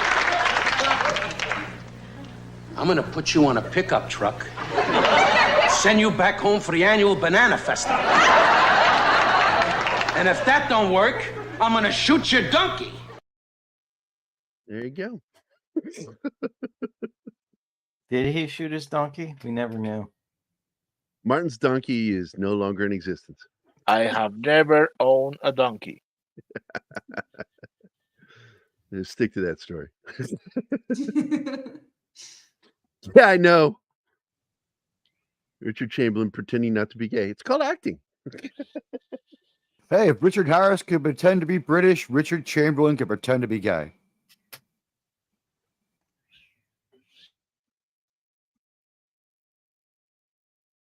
Yeah, that's right, Zach. You tell him. Hi, Zach. Well, they're European, so they're white adjacent. The only time somebody who's Hispanic is considered white is if they committed a crime against a person that's brown. Then suddenly they're white. Yep. I George made Zimmer Martin was come on black my. and white. That's I made right. Martin come on my show. Does that mean I'm no longer white? Or now I'm white, right? You're now Latino by adoption. Oh no, I'm white by. Oh no, I'm Irish by. Well, I am Irish anyway, but I'm Irish by adoption. And an Irishman is just a Scotsman that never learned to swim. That's right. Where'd he go with his beard? No, this is not making me happy seeing this, Gary. I have something for you. Whatever. Oh. Is it a dead rat? Because that's usually a dead rat when they say that. How do you know that? How many dead rats have you received? Or So guess. many dead rats. I have enough that I could have built a house out of them. And then you go, who the fuck built a house out of dead rats? Like, what the fuck? I think the one thing I wish we'd seen a little bit of at the beginning was something about these judges. You got to see the prequel. It's called The Star Chamber. Well, we are waiting.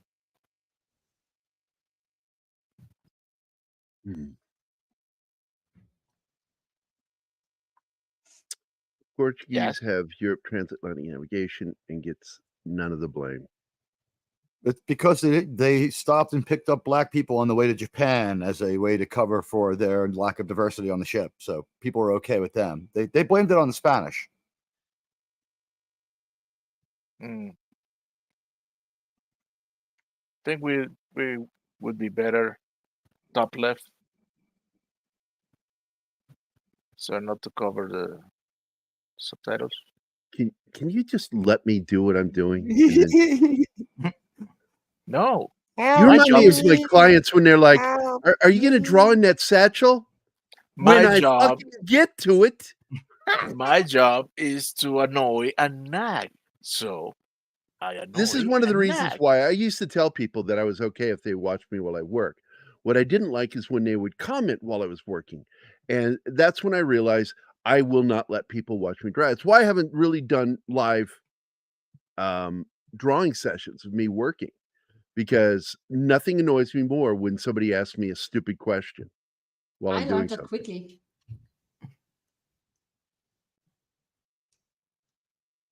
I hate to say it, but she's right. I got irritated with her one night. Jeez, Gary, you get irritated all the time. But no, we talked it out, and now I do get to watch it work sometimes because She can watch me draw, but she knows not to talk. Yep. So the woman knows unless to I'm quiet. asked something.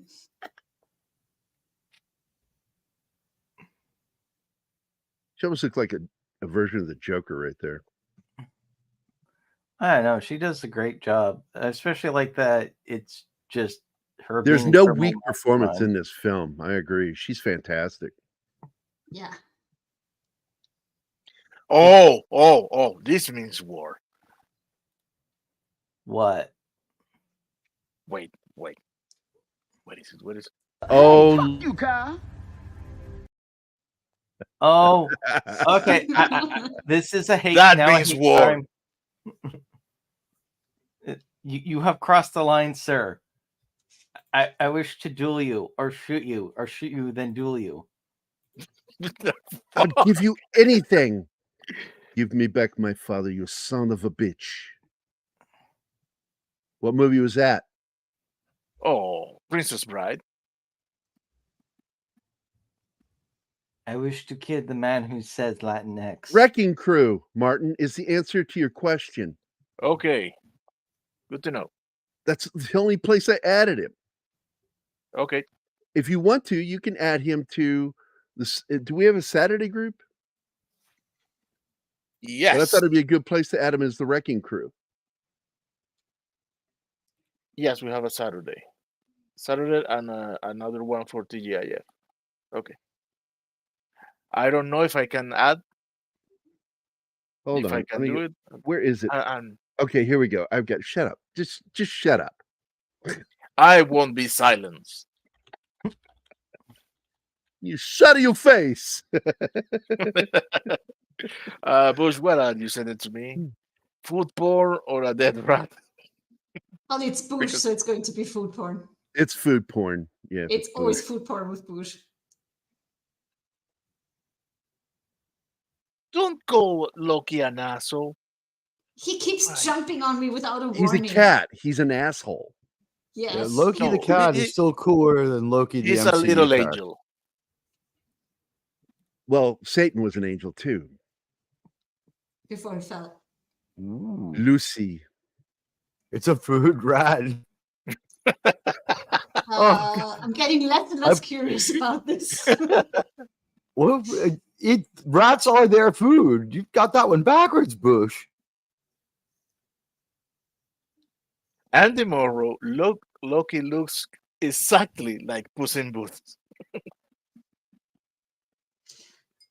I always love that assessment. Is basically going, listen, the entire There you city go. is.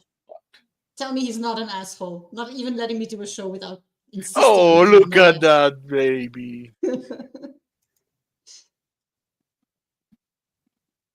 Typical Latinx. There we go. Hey, Andy's here. No, he's been in the beginning. I am Puss in Boots. I haven't seen him. He usually talks more in chat. Who, Andy? Yeah. Yeah. It's hard to shut up, limeys. No, man. It's just... I found a way to shut him up when I was over there. I was 13 years old in a London pub, and they were open for breakfast. So I had not steak and eggs. It was really thick cut bacon and eggs. And I'm sitting there eating, and Tarzan was on television. And these Brits were like just mocking Johnny Weissmuller for being Tarzan, it's American playing. And I started getting really fucking irritated with him. And so I began singing a little ditty. And that little ditty was called In 1814, We Took a Little Trip, along with Colonel Jackson down the mighty Mississippi. We took a little bacon and we took a little beans. We fought the bloody British in the town of New Orleans. And I just quietly got louder and louder until eventually everybody in this, it's like one of those moments where you ask for milk in a bar, and everybody gets quiet. It just was really quiet. And there was no more shitting on Johnny Weissmuller after that. I was like, I made my point. Mock Johnny Weissmuller. That guy's a triple athlete. Man's got Olympic gold medals. medalist. Yeah, he's a gold medalist Olympian. Yeah, great. So that record in swimming the 100 meters stood for like 60 years. He was one of the greatest athletes of all time, and he got to know Mia Farrow's mother pretty good, right? Isn't Jane O'Keefe is Mia Farrow's mom? Well, if that were a Wasn't true his story, Jane? Bush, it would be called an anachronism. He might have been the best Tarzan. Yeah, I mean, I'm partial to Christopher Lambert, but that's a one movie Crab was Tarzan. pretty good. There was a good Tarzan in the 60s. Oh man, he also played. Yeah, Doc I remember Savage. that guy. You didn't like Highlander? No, that is Christopher Lambert. Look, I'm giving you some good performances. The best Tarzan is Christopher Lambert. Okay, yeah. In I love him in Highlander. I love him in Tarzan. He's a great. The weirdest thing about that movie is a woman with a man's name had her voice cut out and dubbed by another woman with a man's name. We got rid of Andy McDowell's voice for Glenn Close. Yeah, Glenn Close redubbed her because Andy's accent was too southern. She can't act. He can act. She I'll just say can't it. do an She's accent. pretty. She's terrible in everything. I'm How sorry. I dare think she's you, very. Bush? Yeah, Oh, suddenly Bush. Teague had to go. Don't shit on Andy McDowell in front of me.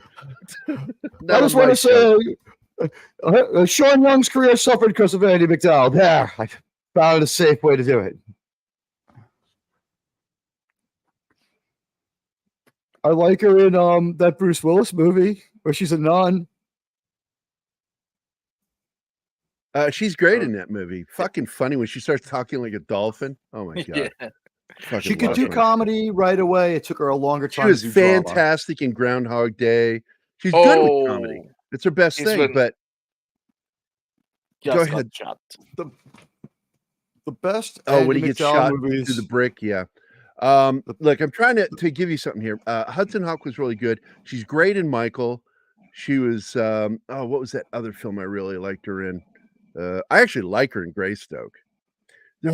She's a Southerner, so her Southern accent, she couldn't get rid of it. She couldn't. So they had to redub her.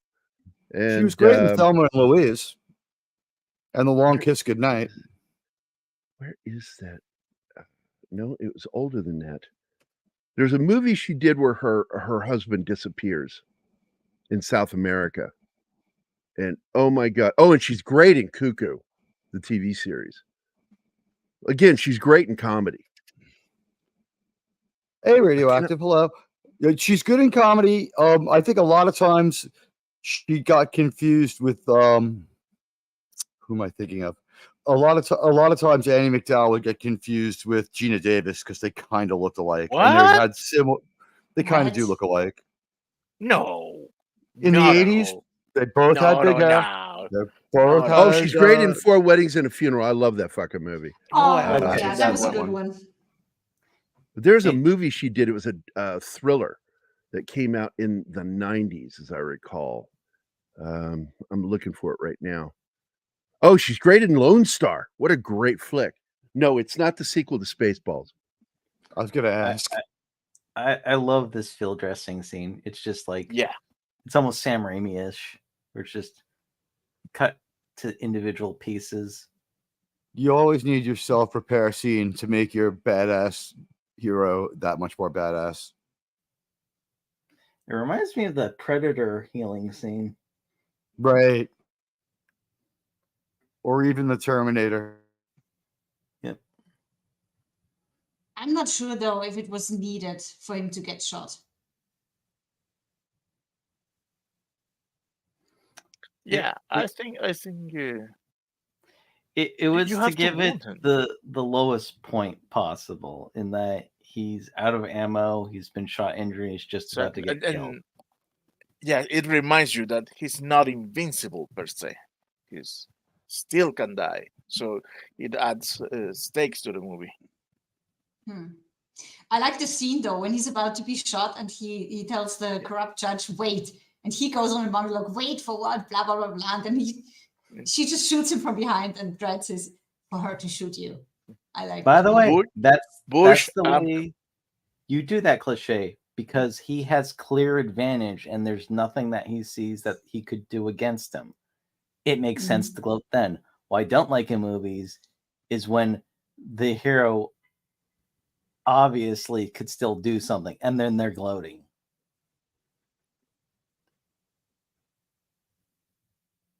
Go ahead. Sorry. No, I was to point out this one. It's true.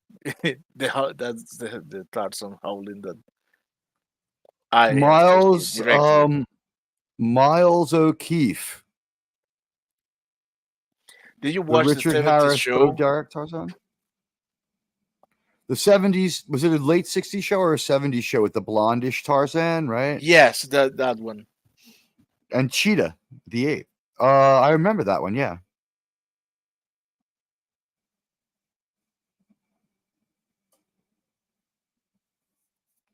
Well, so Tarzan had gone to college and become a lawyer and gone back to the jungle. It was really, really weird. He's a lawyer who swings from vines. Here's the movie. I found the movie that I love with her. It's early film for Liam Neeson, 1992, Deception. I didn't see that one. After her businessman husband dies suspiciously in a Mexican plane crash, his widow begins to investigate his labyrinthine financial dealings, and it's a really good film, and she's good in it.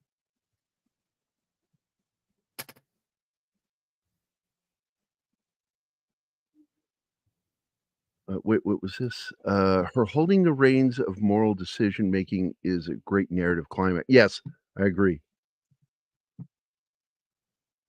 Hey, Roberts is trying to get back to the movie all the time when you derail. Yeah. Important thing with it, Anderson gets shot, injured. So it's Judge Dredd's the only one who can actually do any action at that point.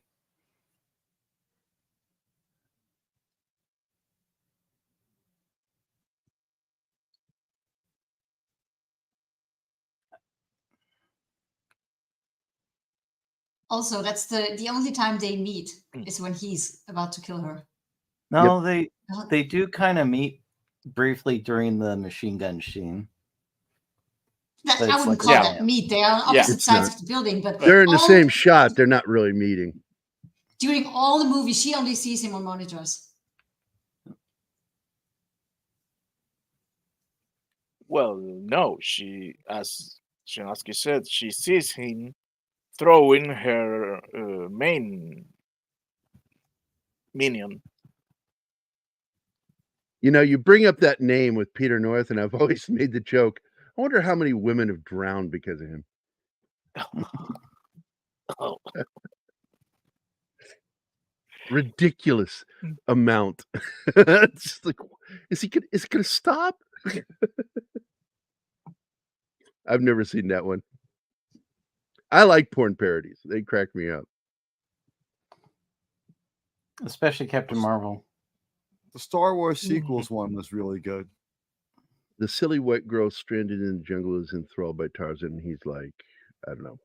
Can't see it. I have no idea. But now she's wounded. So, as a medic, is that a good place to shoot someone if you want to, not have them die right away? It's a little close to one of the main blood vessels. I wouldn't shoot him there. I'd shoot him center of the gut. You have blood vessels going down the left and right side, major arteries that go down the left and right side that go into the legs, and you just don't want that. And this is karma. I love Agents of Karma, and Judge Dredd is an agent of karma. Cult album. I like how she breathes it ownership. Yeah, she doesn't lie. No, they say, okay, do what you gotta do, and she dies with her boots on. It's the only way for her to escape, because that guy, he broke her, he destroyed her, and the only way to survive was become a villain, and she's not liking it. That's why she's doing drugs to get out of all this, and she knows ultimately to die is the only way to not be like this anymore. Now, there is a really good criticism of this moment, which I'll pause it here. Mama's detonator on her wrist sends a signal to trigger the explosives once her heartbeat stops. It should actually be wired so that once the device stops sending the signal, the explosives get triggered. Otherwise, you could just destroy the transmitter on her wrist. Yeah.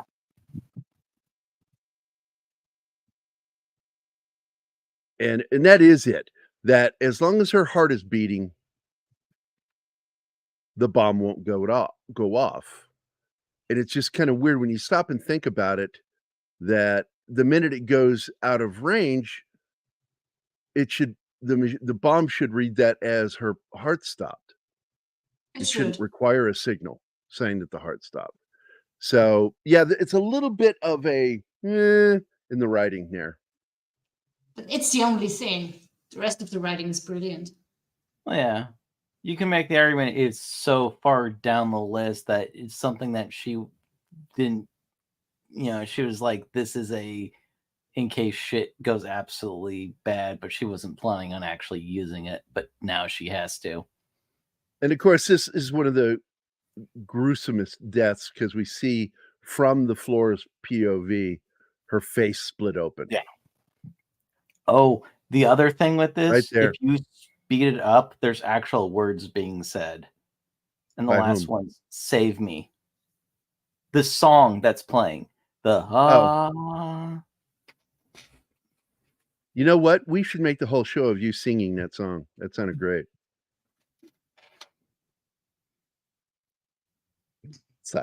You really want me to, because No. I will hurt No. you with that. No. We want to keep our audience. Thank you. That's it. Trigger versus Tripwire. But it is set up in the entire movie because they have problems with signals the entire film. Yeah, the whole film premise is, of them being locked in there is that a signal's cut off. But her signal is within the building. And he figured it out. Like he says that too. He says, what is it? 100, 200 meters? I wonder how far I have to drop you before you're outside of that. It's like, fuck yeah. Hey, King Sporcal is here. Yep. Hey, Karl. I love this whole thing that she's in this weird dream state that's almost like what people have on the drug, but it's her having it in real life.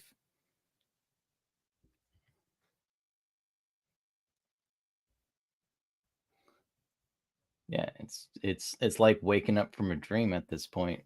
At least that's my interpretation of it. Yeah, and this is where she owns her screw up. I lost my weapon. I failed. It's an automatic fail. Hands him the badge. And then, of course, he's not giving it to her. That's what I Well, like the judge too. commander walks up and says, well, how'd she do?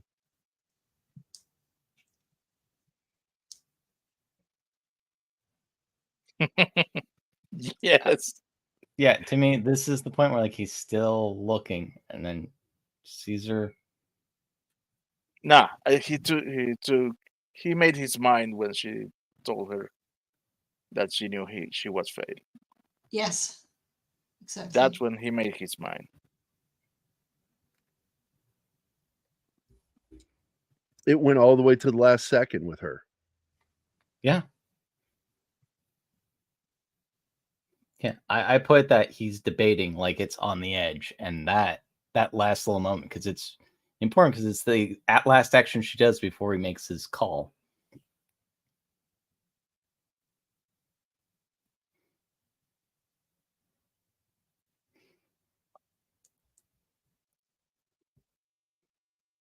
That's a great film. I really do love this movie. Yeah, there she is. They are still working on it, Cal. The head of the studio and Karl Urban have both been talking. The last report we got was back in December, and the executive in charge, the CEO of the company, said that it is a slow process, but we will get there. That is what he said. When do you think the window closes, Gary? When Karl Urban dies. Yeah, he can just play this role in the suit at any time. You're saying we got 10, he can do it anytime. He doesn't have to show his face. He doesn't have to. He was great without showing. We're his 12 face years into it already. We're 12 years. He doesn't have to play the role. He wants a sequel, but he says, "I don't care if I'm playing it or somebody else." He just wants more of this. He says it, but no, he wants that role, honey. Yeah. He's made it clear that he wants that role. But if they say they only make it when they get somebody younger to play it, he would be fine as long as they make it. That's what Karl Urban knows how to talk the talk in Hollywood, and they're like, "Well, what if they make this movie and you're not?" And he's like, "Well, I thought that'd be just great too," because he can't say anything bad. You know what I mean? Yeah, he's just being proactive. That's all. Yeah, he's very, very diplomatic of Mr. Urban. He knows how the game is played. He had to come from another country to make it in Hollywood. I mean, he's a Newsy or an Australian, if I'm not incorrect. Mm-hmm. He's just really great. Josh Becker is the first director. Josh Becker is the first director to work with him. And, he's told me some great stories about him. Just really delight to work with. I wonder if Rian Johnson directed those episodes of Xena. Right? Because that happened. You have to say that name, right? Now my ears are bleeding. No, but think about it. His first acting role is he gets to romance and have, Lucy Lawless, like probably for like a week straight. I'm like, yeah, that is, yeah. He was having a really hard time with that. I think she's been married to one of Raimi's guys for a while, though. Yeah. Lucy Lawless is married to Rob Tapert. Yeah. Josh Becker was best man at his wedding. I was surprised. I didn't think that was Lucy Lawless's thing. I'll just leave it at that. Funniest Rob Tapert story that Josh ever told me was when he would try to get him to go fishing all the time out in California. And finally one day, Josh was like, I really don't want to go fishing. And he's like, yeah, but you got to go fishing. We always go fishing. And he goes, yeah, but I don't like it. I don't like sticking the hook in those little fish's heads. He goes, Rob Tapert said this, quote unquote, yeah, but they like it. What? Come on, let's watch Godfather 2 for a while, and then we'll go fishing. It'll be fun. Have fun. He actually said that to Josh. He says, yeah, but they like it. Put the hook through their fucking heads. What? And but anyway, I'm John Thumb is the visual effects artist who led the special effects for this film. He did a tremendous job. The visuals on this, because a lot of it was on location. Like when they walk out of that building, they're actually walking outside. That entire cityscape, save for 2 buildings, is all visual effects. When they're walking out of the main building, back outside and seeing daylight for the first time since the beginning of the film. Backgrounds when he's on the motorcycle, all of that CG mixed in with the real elements of the city. So much so it's hard to tell the difference. I always love when it's snowing and she's outside looking at the city. Just has that like beauty and just like, what the fuck is going on? Just trying to get through everything. I was going to show you guys one particular shot that I really like. This is a great mixture of effects and real world elements. And I think that's some of my favorite effects is when they mix the elements to where you see all the realism in the shot. So it's hard to tell where the real stops and the effect begins. And you get that with this one opening shot of the city. Let me see if I can get them loaded up here. Let's go StreamYard. I'm also getting a warning that I'm down on 1 bar, even though I'm on wired internet. Yeah, attached by a cable. Weird. Yeah, your This video could keeps be your freezing. provider. Your provider might be effing up at a one of the they're computer home right stations. now. They're watching television in the other room, so it's messing me up. So I'll just do this. So anyway, this is the actual shot of the city. That's not effects. That's the actual city shot. And this is what he did. John Thumb did. That's smart. It's very smart. Original with the digital matting put in. It's incredible what he did. The atmosphere, everything looks so believable. Is extremely perceptive because as I look at Manhattan from the roof of my building now, it's getting like this. We have a mixture of like, skyscrapers from the first generation, like basically every generation of skyscrapers. And now we're putting up very boring Shanghai-like ones, but that's what it's, they're magnitudes larger than say the Chrysler building now. These nondescript ones they're putting up, these ugly functional ones.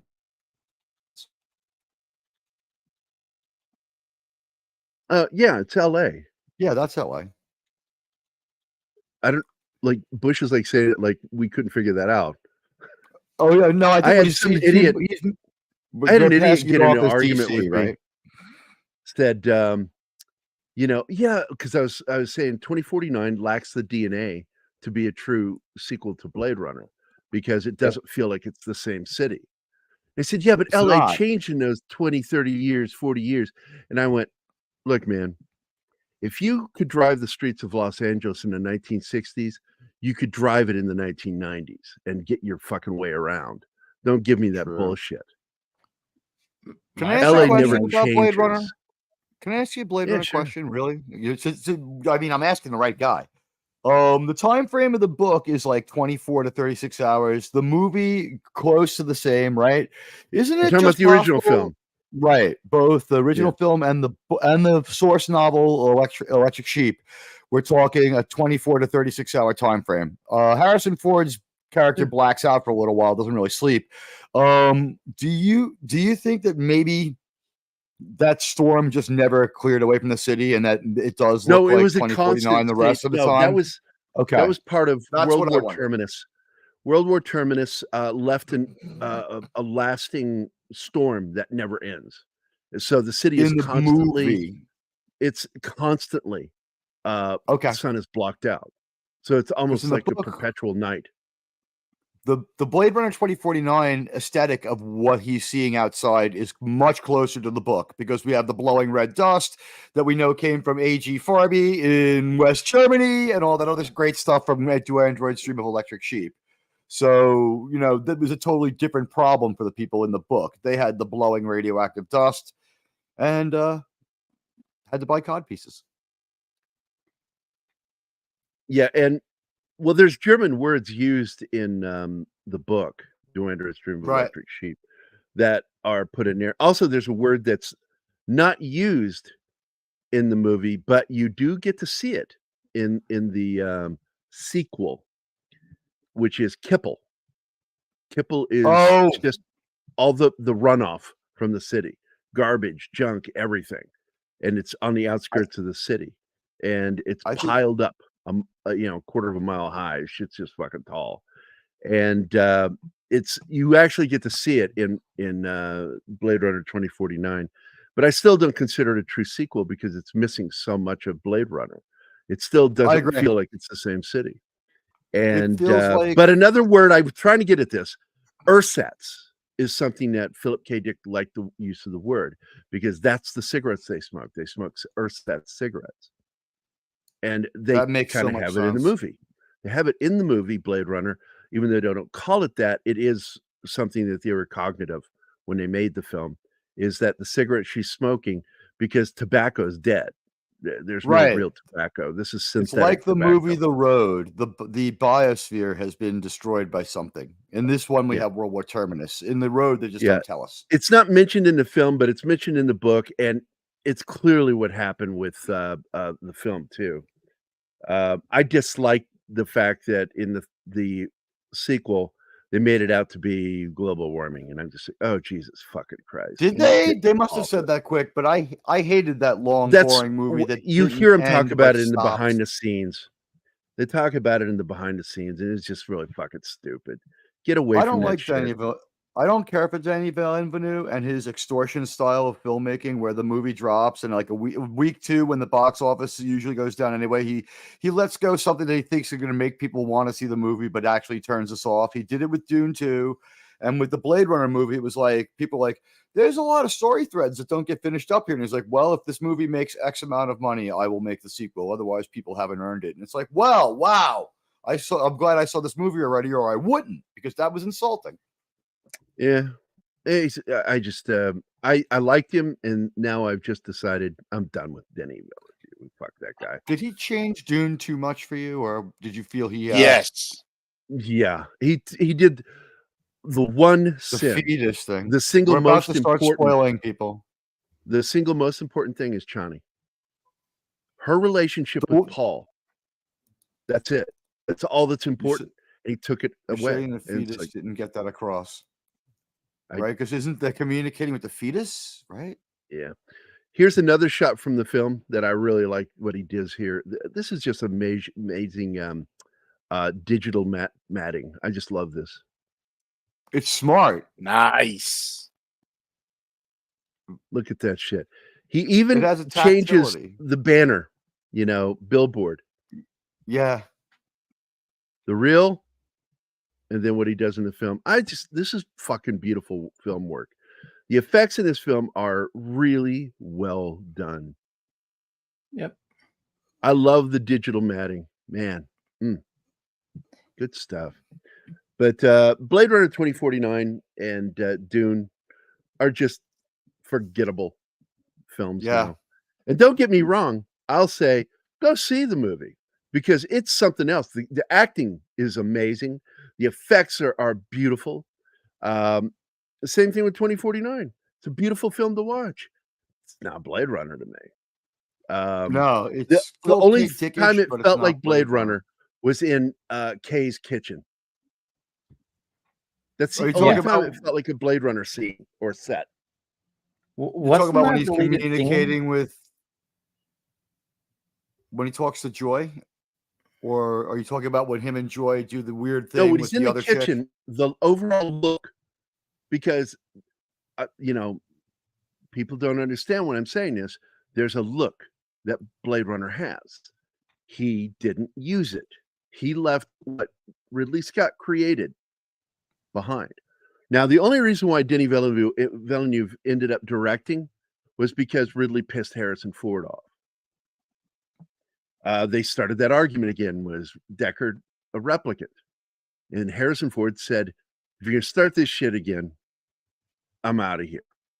Because he almost quit the first film over it. That was how they started fighting. Like, that's stupid.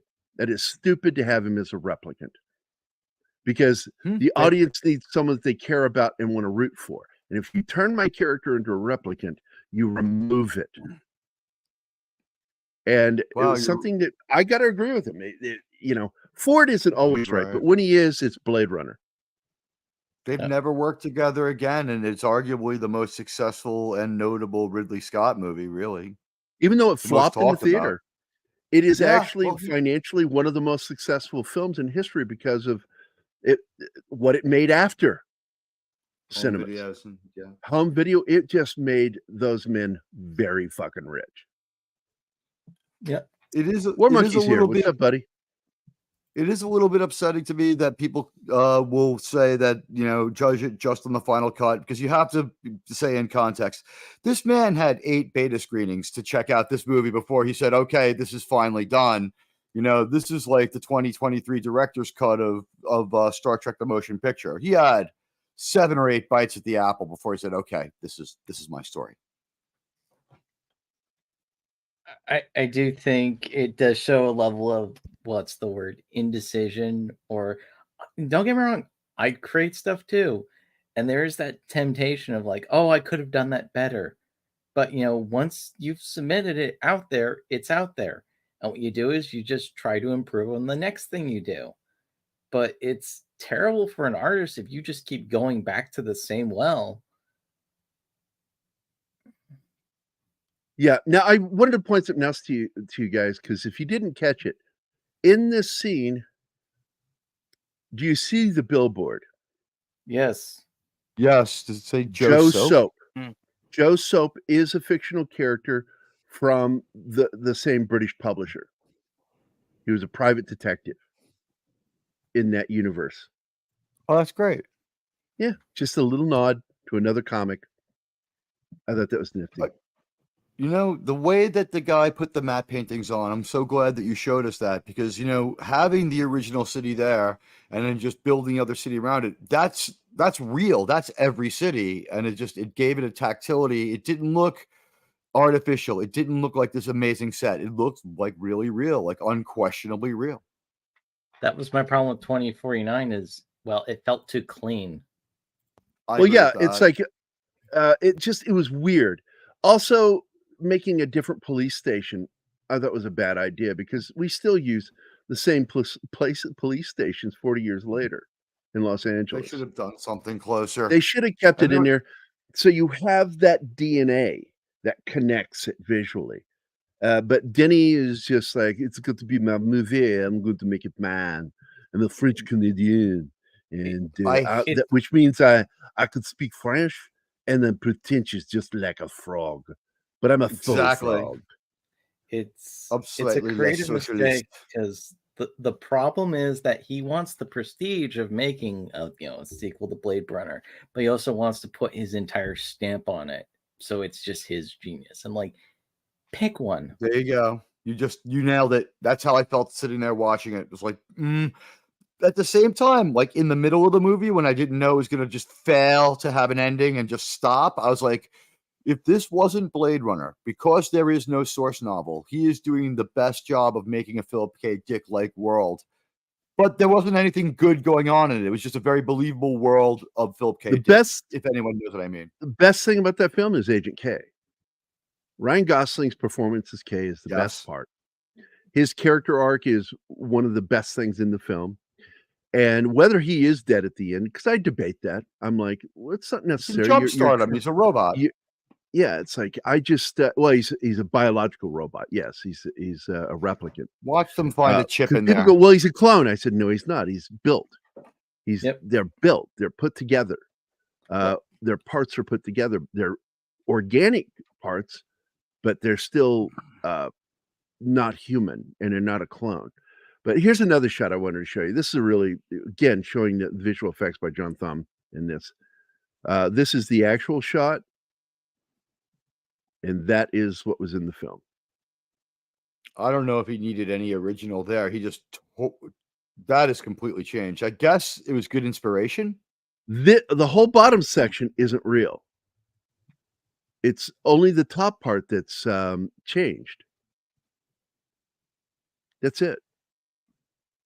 So it's a traditional. It's digital, but it's done like a traditional matte painting. You know, it's once again very effective. The real location and the digital matte painting at the top. So the bottom is all live action. Real people moving around, and the visual effect is just the top of the screen. And it's gorgeous. Do you think we were in a sweet spot here with the CGI where we had enough real stuff still and a need to use enough real stuff that it looked more realistic? Because after this, we start going down a real uncanny valley. When the digital effects are so much better, digital paintings are so much better than, even though I'm old school artist, okay, I do also do work digitally. And I predominantly work digitally now. I know that now I can get light and angles done better doing 3-point perspective digitally than I could before when I was doing angle. It's just it's easier to make it more perfect. The problem that happens is that also the number of effect shots that they're throwing into these movies is bigger and bigger, so they're taking less care on them. That's why actually, if you look at CG, like 10 years ago, it was actually better because they had to take more of their time. They had to get it right, and they couldn't do what Marvel does, where they go, "Oh, actually, we don't like that. Redo it in like 2 weeks because the movie's coming out. Screw you." Yeah. Hey, look, I'm not shitting on the fucking movie, guys. Yeah. This is the problem. The minute you start to talk critically about something, people go, you're shitting on it. I'm not shitting on it. It's a good film. I own it. I fucking have the steel case. Blade Runner 2049. When people ask me, and I'm a person that's considered, an effective person who knows his shit when it comes to Blade Runner. Even Charlie Deslarica has said that when he got interviewed by Digital Bits, brought my name up because nobody knows Blade Runner like Gary. And I just sat there and said it lacks the DNA to be a true sequel. And it has some stuff that I liked in it. I really, really liked the idea of a replicant uprising. Well put. I love that there was idea. moments. And also, like, the place where you saw the kibble where the kids were all cobbling out the precious metals from the old computers. Kibble. It builds up. I think in the book is KBBLE. I don't know. You're the president of the fan club. It's been a while. I'm dyslexic. Don't take my word for it. But I'm the founder, not the president. I'm just the founder of the Blade Runner fan club. Founder. Right. Yeah. Why have Gary Willoughby is the guy that runs everything. And he still does. Everybody that works on Blade Zone is named Gary. Gary Carden is the IT guy, and Gary is the guy that manages it, and I'm the guy who founded it. So 3 Garys. On April 1st, you should have it called Gary Zone.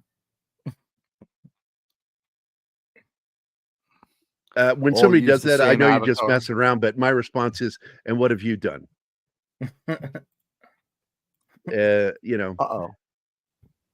Oh, I'm just kidding. But I when anybody just kind of shits on me a little bit, I go, well, what have you done? And it's ultra cool that your mother has the encyclopedia signed by the man himself, Bush McFadden. Okay, Martin. No, it is, man. I've never been so jealous in my life. Is he calling? Is Denny Vuvuzela? Is it Vuvu Godzilla? Is that supposed to be Denny Vanambaloo? You were having fun with that one. I'm trying to understand. We're still ragging on his piece of shit movie. I am just tired of the way he acts. I mean, what does he think he is, an NFL player, to have that kind of stupidity in the things he says? This is the problem I have with artists in general. Like my buddy Dave is a local artist. He's worked for major rock bands and done some amazing work for record covers and posters and shit. And he and I are close friends, live here in Springfield. And we were sitting there one day and I was giving a lecture to some other artists. I said, the problem with most artists today is they take themselves too seriously. They forget that what we do is just one step away from embroidered toilet paper. Oh. And that's how I approach everything. That as important as you think it is, just remember that. Keep your fucking place and know that it doesn't matter what you do. It really doesn't. You think it does, but it doesn't.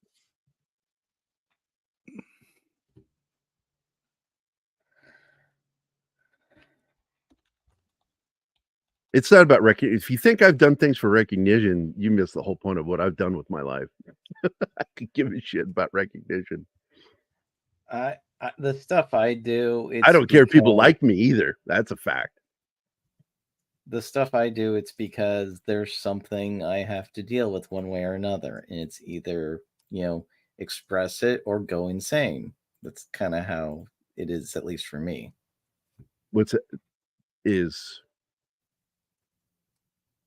I didn't understand that.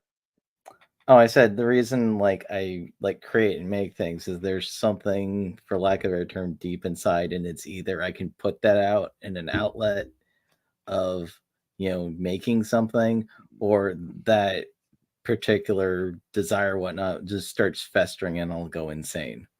Yeah, I always found what was interesting is I became a drummer in a band because I didn't want to be out front. I wanted to be the backbone of the band, but I didn't want to be out front. And I played keyboards for the same reason, because I could hide behind my instrument. Guitar, you're out front, singing, you're out front. But when you're playing an instrument, you're in the background. I like that. When I worked in film, I didn't want to be in front of the camera. I always worked behind the camera. And stage production, the only place I ever stood out was as an actor doing stage. And but I was only doing it for one reason, so I could learn how to direct actors. So the best way to learn to act a director is to be an actor and understand how it works.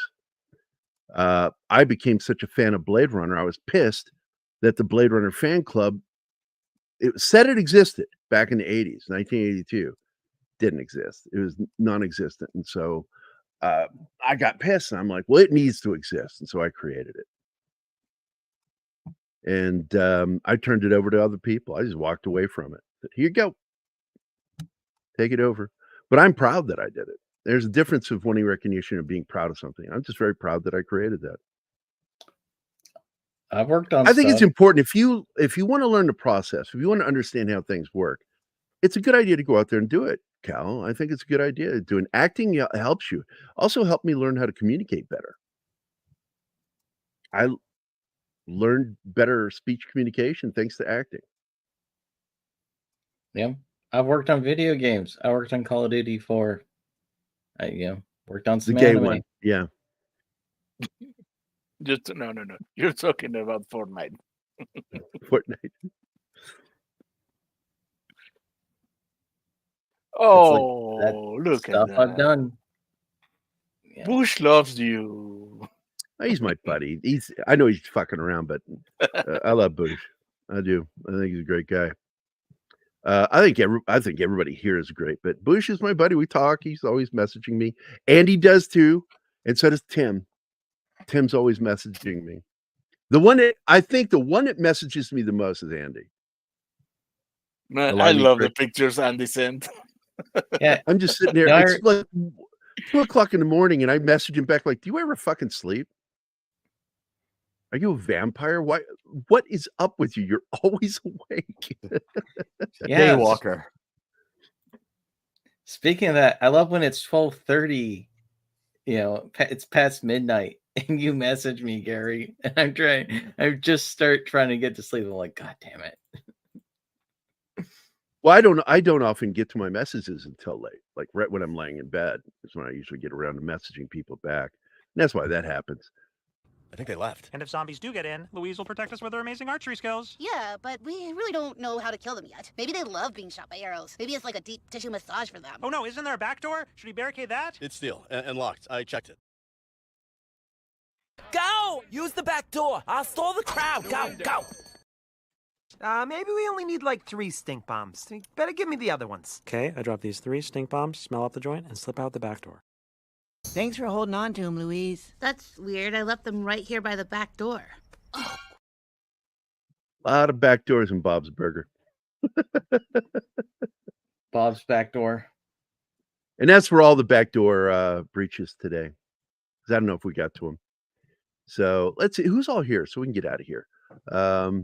We got Penny was here, Andy Morrow, Dragon Ruse, Deleted Scenes, Lord Thoth, all hail Lord Thoth, Railwood Nation Gaming, good old Wade, Radioactive, Soul Assassin, K. Roberts, Ranker Steve, and I added Ranker Steve to both our groups, Martin, if you didn't see. Yeah. Let's see. Comments. Kingsport Cal, our buddy Cal, War Monkey. Yeah, he's the monkey I want to take with me when I go to war. There you go. Gap After Dark. And I think I got everybody there, didn't I? Is that everybody? Did I get everybody? I think I did. I'm going through everything. I'm scrolling all the way back to the beginning. Yep, got everyone. All right, man. I hope everybody's having a good Saturday. It's fun to talk about these films. I love talk because this is why I do this whole Saturday thing, is that there's a lot of negativity in our community. We have to deal with a lot of negative shit. Like, this is bad, this sucks, this is garbage, this is a dumpster fire. And it starts to really kind of get to you. And I wanted to do something that was more positive and proactive. And my buddy that does fanzine, I like what he does. And so I thought about the way he goes about things. I wanted to do something similar to that. And so I wanted to just dedicate an entire show to either a TV show, producer, director, or a film. And I think that's a fun thing to do. We get some negative comments, in the thing. I delete them. People go, "Why are you deleting them?" People are like, because they're trolls. And I don't give trolls an audience. I just don't. I just don't give 2 shits about trolls. I'll never be a troll. And I don't like trolls. I don't like people who do that shit. I like people who are passionate. I like people who give a shit and care. And when I'm talking about film, TV shows, directors, or executive producers, or even writers, I'm very passionate on the subject. And you guys know that when you listen to our shows. I really do care about these things. About a couple of frozen chicken pot pies. Chicken pot pie. That's a what is his name? Larry David? No, Larry. What is his name? From the Bob and Dave Doug show, or the Bob and Dave show? Oh my God. I'll find out real quick here. Both of them are in the movie Run, Larry, Run.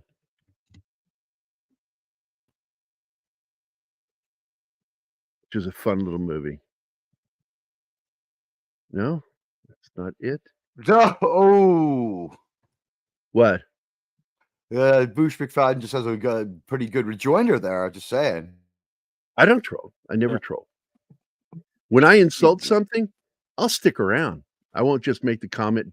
Trolls are people who do drive-by comments just to get a rise out of people, and I don't do that. You're more a dragon. You stick around.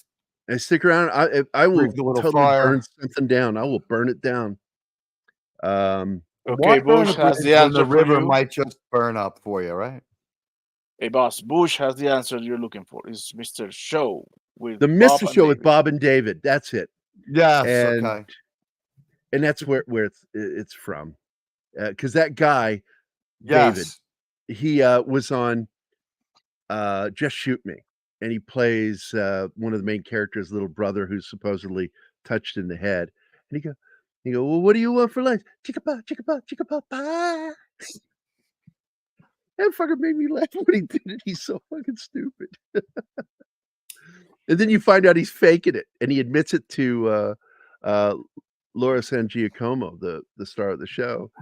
And she's like, what? He goes, yeah, nobody will believe you. So I can say it to you because I think you're hot and I want to get with you. Yeah, remember that episode. Oh my God, that shit. I just introduced that to Anima this last year, and she was like laughing. It's such a funny show. The other show I introduced her, she's only seen the pilot episode so far, is News Radio. And he's on that one too.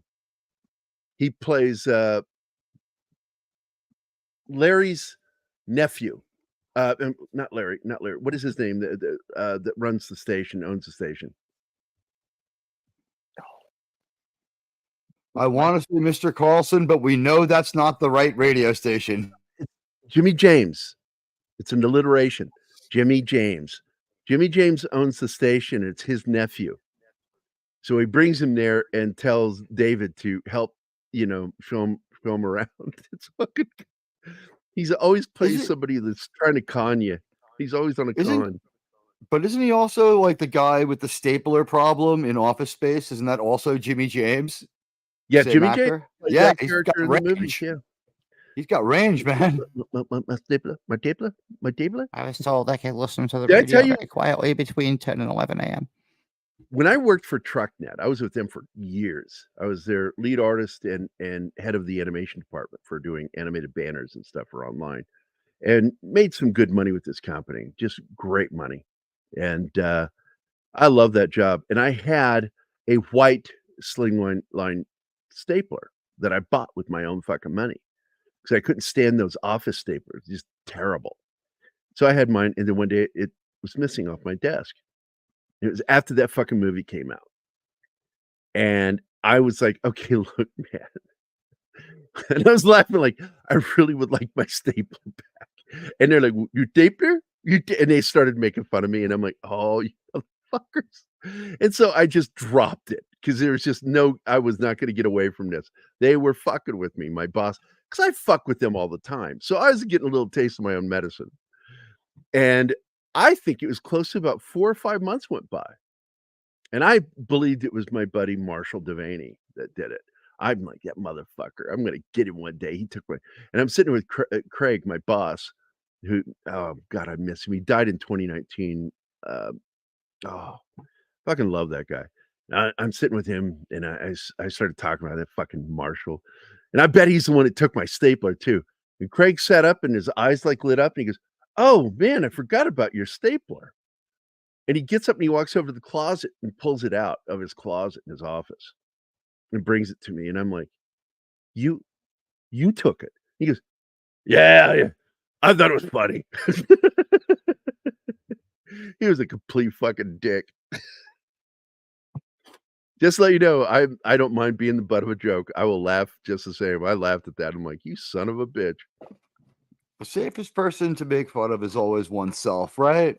You could get away with it. Shows you don't take yourself too seriously, and then if you make a few mistakes here and there, at least you're not like some kind of demagogue.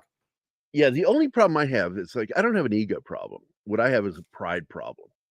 I'm a very proud person, and if it crosses over the line into my pride, you'll see me rustle my feathers a little bit because it's a perception of disrespect.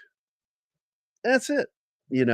Is this something that's poking fun in a fun way, friendly way, or is this really kind of like disrespecting me? And it's all about perception. It is. And like one moment I'm like, ha ha, that shit's funny. Other moment's like, go fuck yourself. There, I said fuck you. Second time to show. So there we go. But anyway, God damn it. DREDD is a great film. I hope you guys, if you haven't seen the film, go watch the film. There are some great special features, behind the scenes stuff with the special effects. Go watch it. It's good stuff. I'm showing it right after we're done. Buy the comment. I am hoping that they stick to their guns and make DREDD 2 and continue that universe because they're onto something. And again, these are a lot of the same guys that worked on the original Judge Dredd that worked on this movie. So There you have it, man. But that's it, guys. Thanks for being here, Shinatsky. Thanks for being here, Teague. Thanks for being here, Martin. And more, most importantly, to the woman I love, who's like right here. Thanks for being here, baby. I don't know if you're still here or you're dealing with your psycho cats. I don't know what's going on. I'm here. Okay. Well, thanks for being here, baby. Thanks for having me, idiot. Of course. And in the immortal words of Brian. That's it. Show's over.